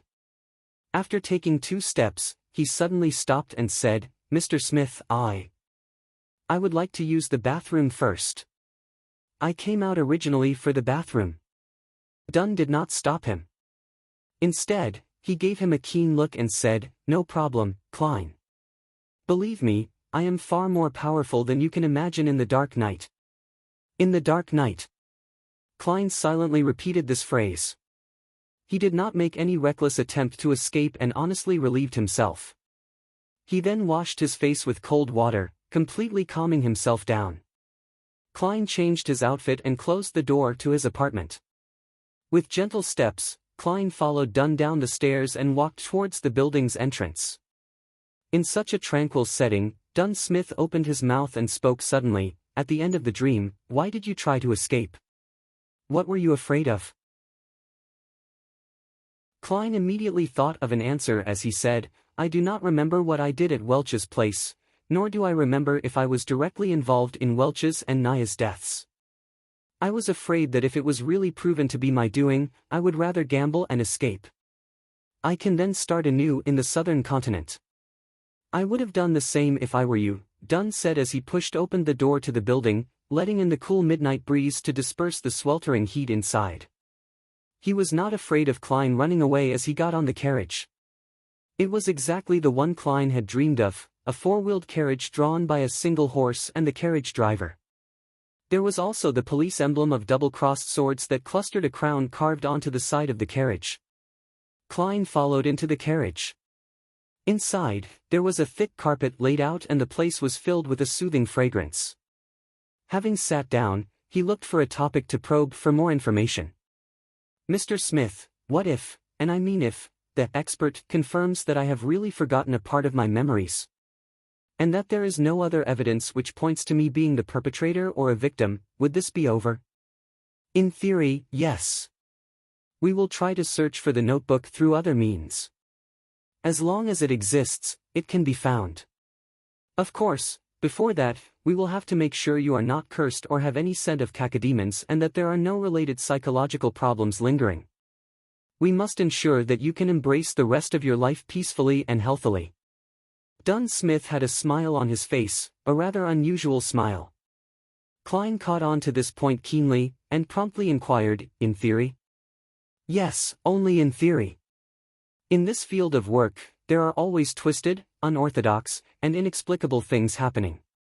Dunn looked Klein in the eye and said, "Their continuation or end are not what we can foresee or control at times." "For example?" Klein actually felt frightened for a moment. The carriage sped through an almost empty street. Dunn took out his tobacco pipe and sniffed it, saying, "When we believe that things have come to an end, with everything going back to normal, it would resurface in a terrifying, chilling way. A few years ago, we handled a case regarding an evil cult. They did live sacrifices to please an evil god by making followers commit suicide. When one of the followers was chosen, his survival instincts triumphed over his foolishness, twisted beliefs, and psychedelic drugs. He secretly escaped and reported to the police. The case was handed over to us. It was a very small mission, since there were no Beyonders in that cult. The deity they worshipped was actually randomly thought up by their leader merely for the sake of money and satisfaction. Humanity was lost there. We only used 2 members, coupled with the support from the police, to suppress this cult. No one was off the hook. For that whistleblower, we also confirmed that he had no lingering demonic scent left on him. He was not cursed and did not suffer any mental disorders. He didn't have any personality problems or any other irregularities, nothing. Later, he got a decent advancement in his career, got married to a very good wife, had a son and a daughter. His dark past seemed far away from him. The horror and bloodshed seemed to have completely vanished. At this point, Dunn Smith gave out a laugh and said, "Yet in March this year, despite being in good financial health and having a loving wife and adorable kids, he strangled himself to death in his own office." The crimson moonlight outside the carriage window shone upon Dunn Smith. At that instant, his seemingly self-derisive smile made Klein feel unspeakably horrified. Strangled himself to death, Klein drew in a gasp of cool air silently, as if seeing his own tragic end. Even if I escaped it once, it might just be temporary. Is there any way to resolve this completely? Become a Beyonder to fight it? The carriage returned to silence. Countless thoughts welled in Klein's mind. Under an awkward silence, the carriage traveled for a long time at high speeds. Just as Klein made up his mind to consult Dunn Smith for any solutions, the carriage came to a halt. "Mr. Smith, we have reached Welch's apartment." The carriage driver's voice was heard. "Let's get down." Dunn straightened out his black coat that reached his knees. "Oh, let me introduce beforehand, the official disguise of the expert is the most renowned spirit medium of Awa County." Klein suppressed his other thoughts and asked curiously, "Then what is her actual identity?" Dunn half-turned his body and turned his head back. With his abstruse gray eyes he said, "A true spirit medium." You're tuning into the Passion Pages YouTube channel. We're so grateful for your support, and don't forget to subscribe to join us on this incredible journey through captivating stories. Your generosity through donations truly makes a world of difference, as it's the primary source of revenue that allows me to expand and enhance this channel for you. Thank you from the bottom of my heart for being a part of this adventure.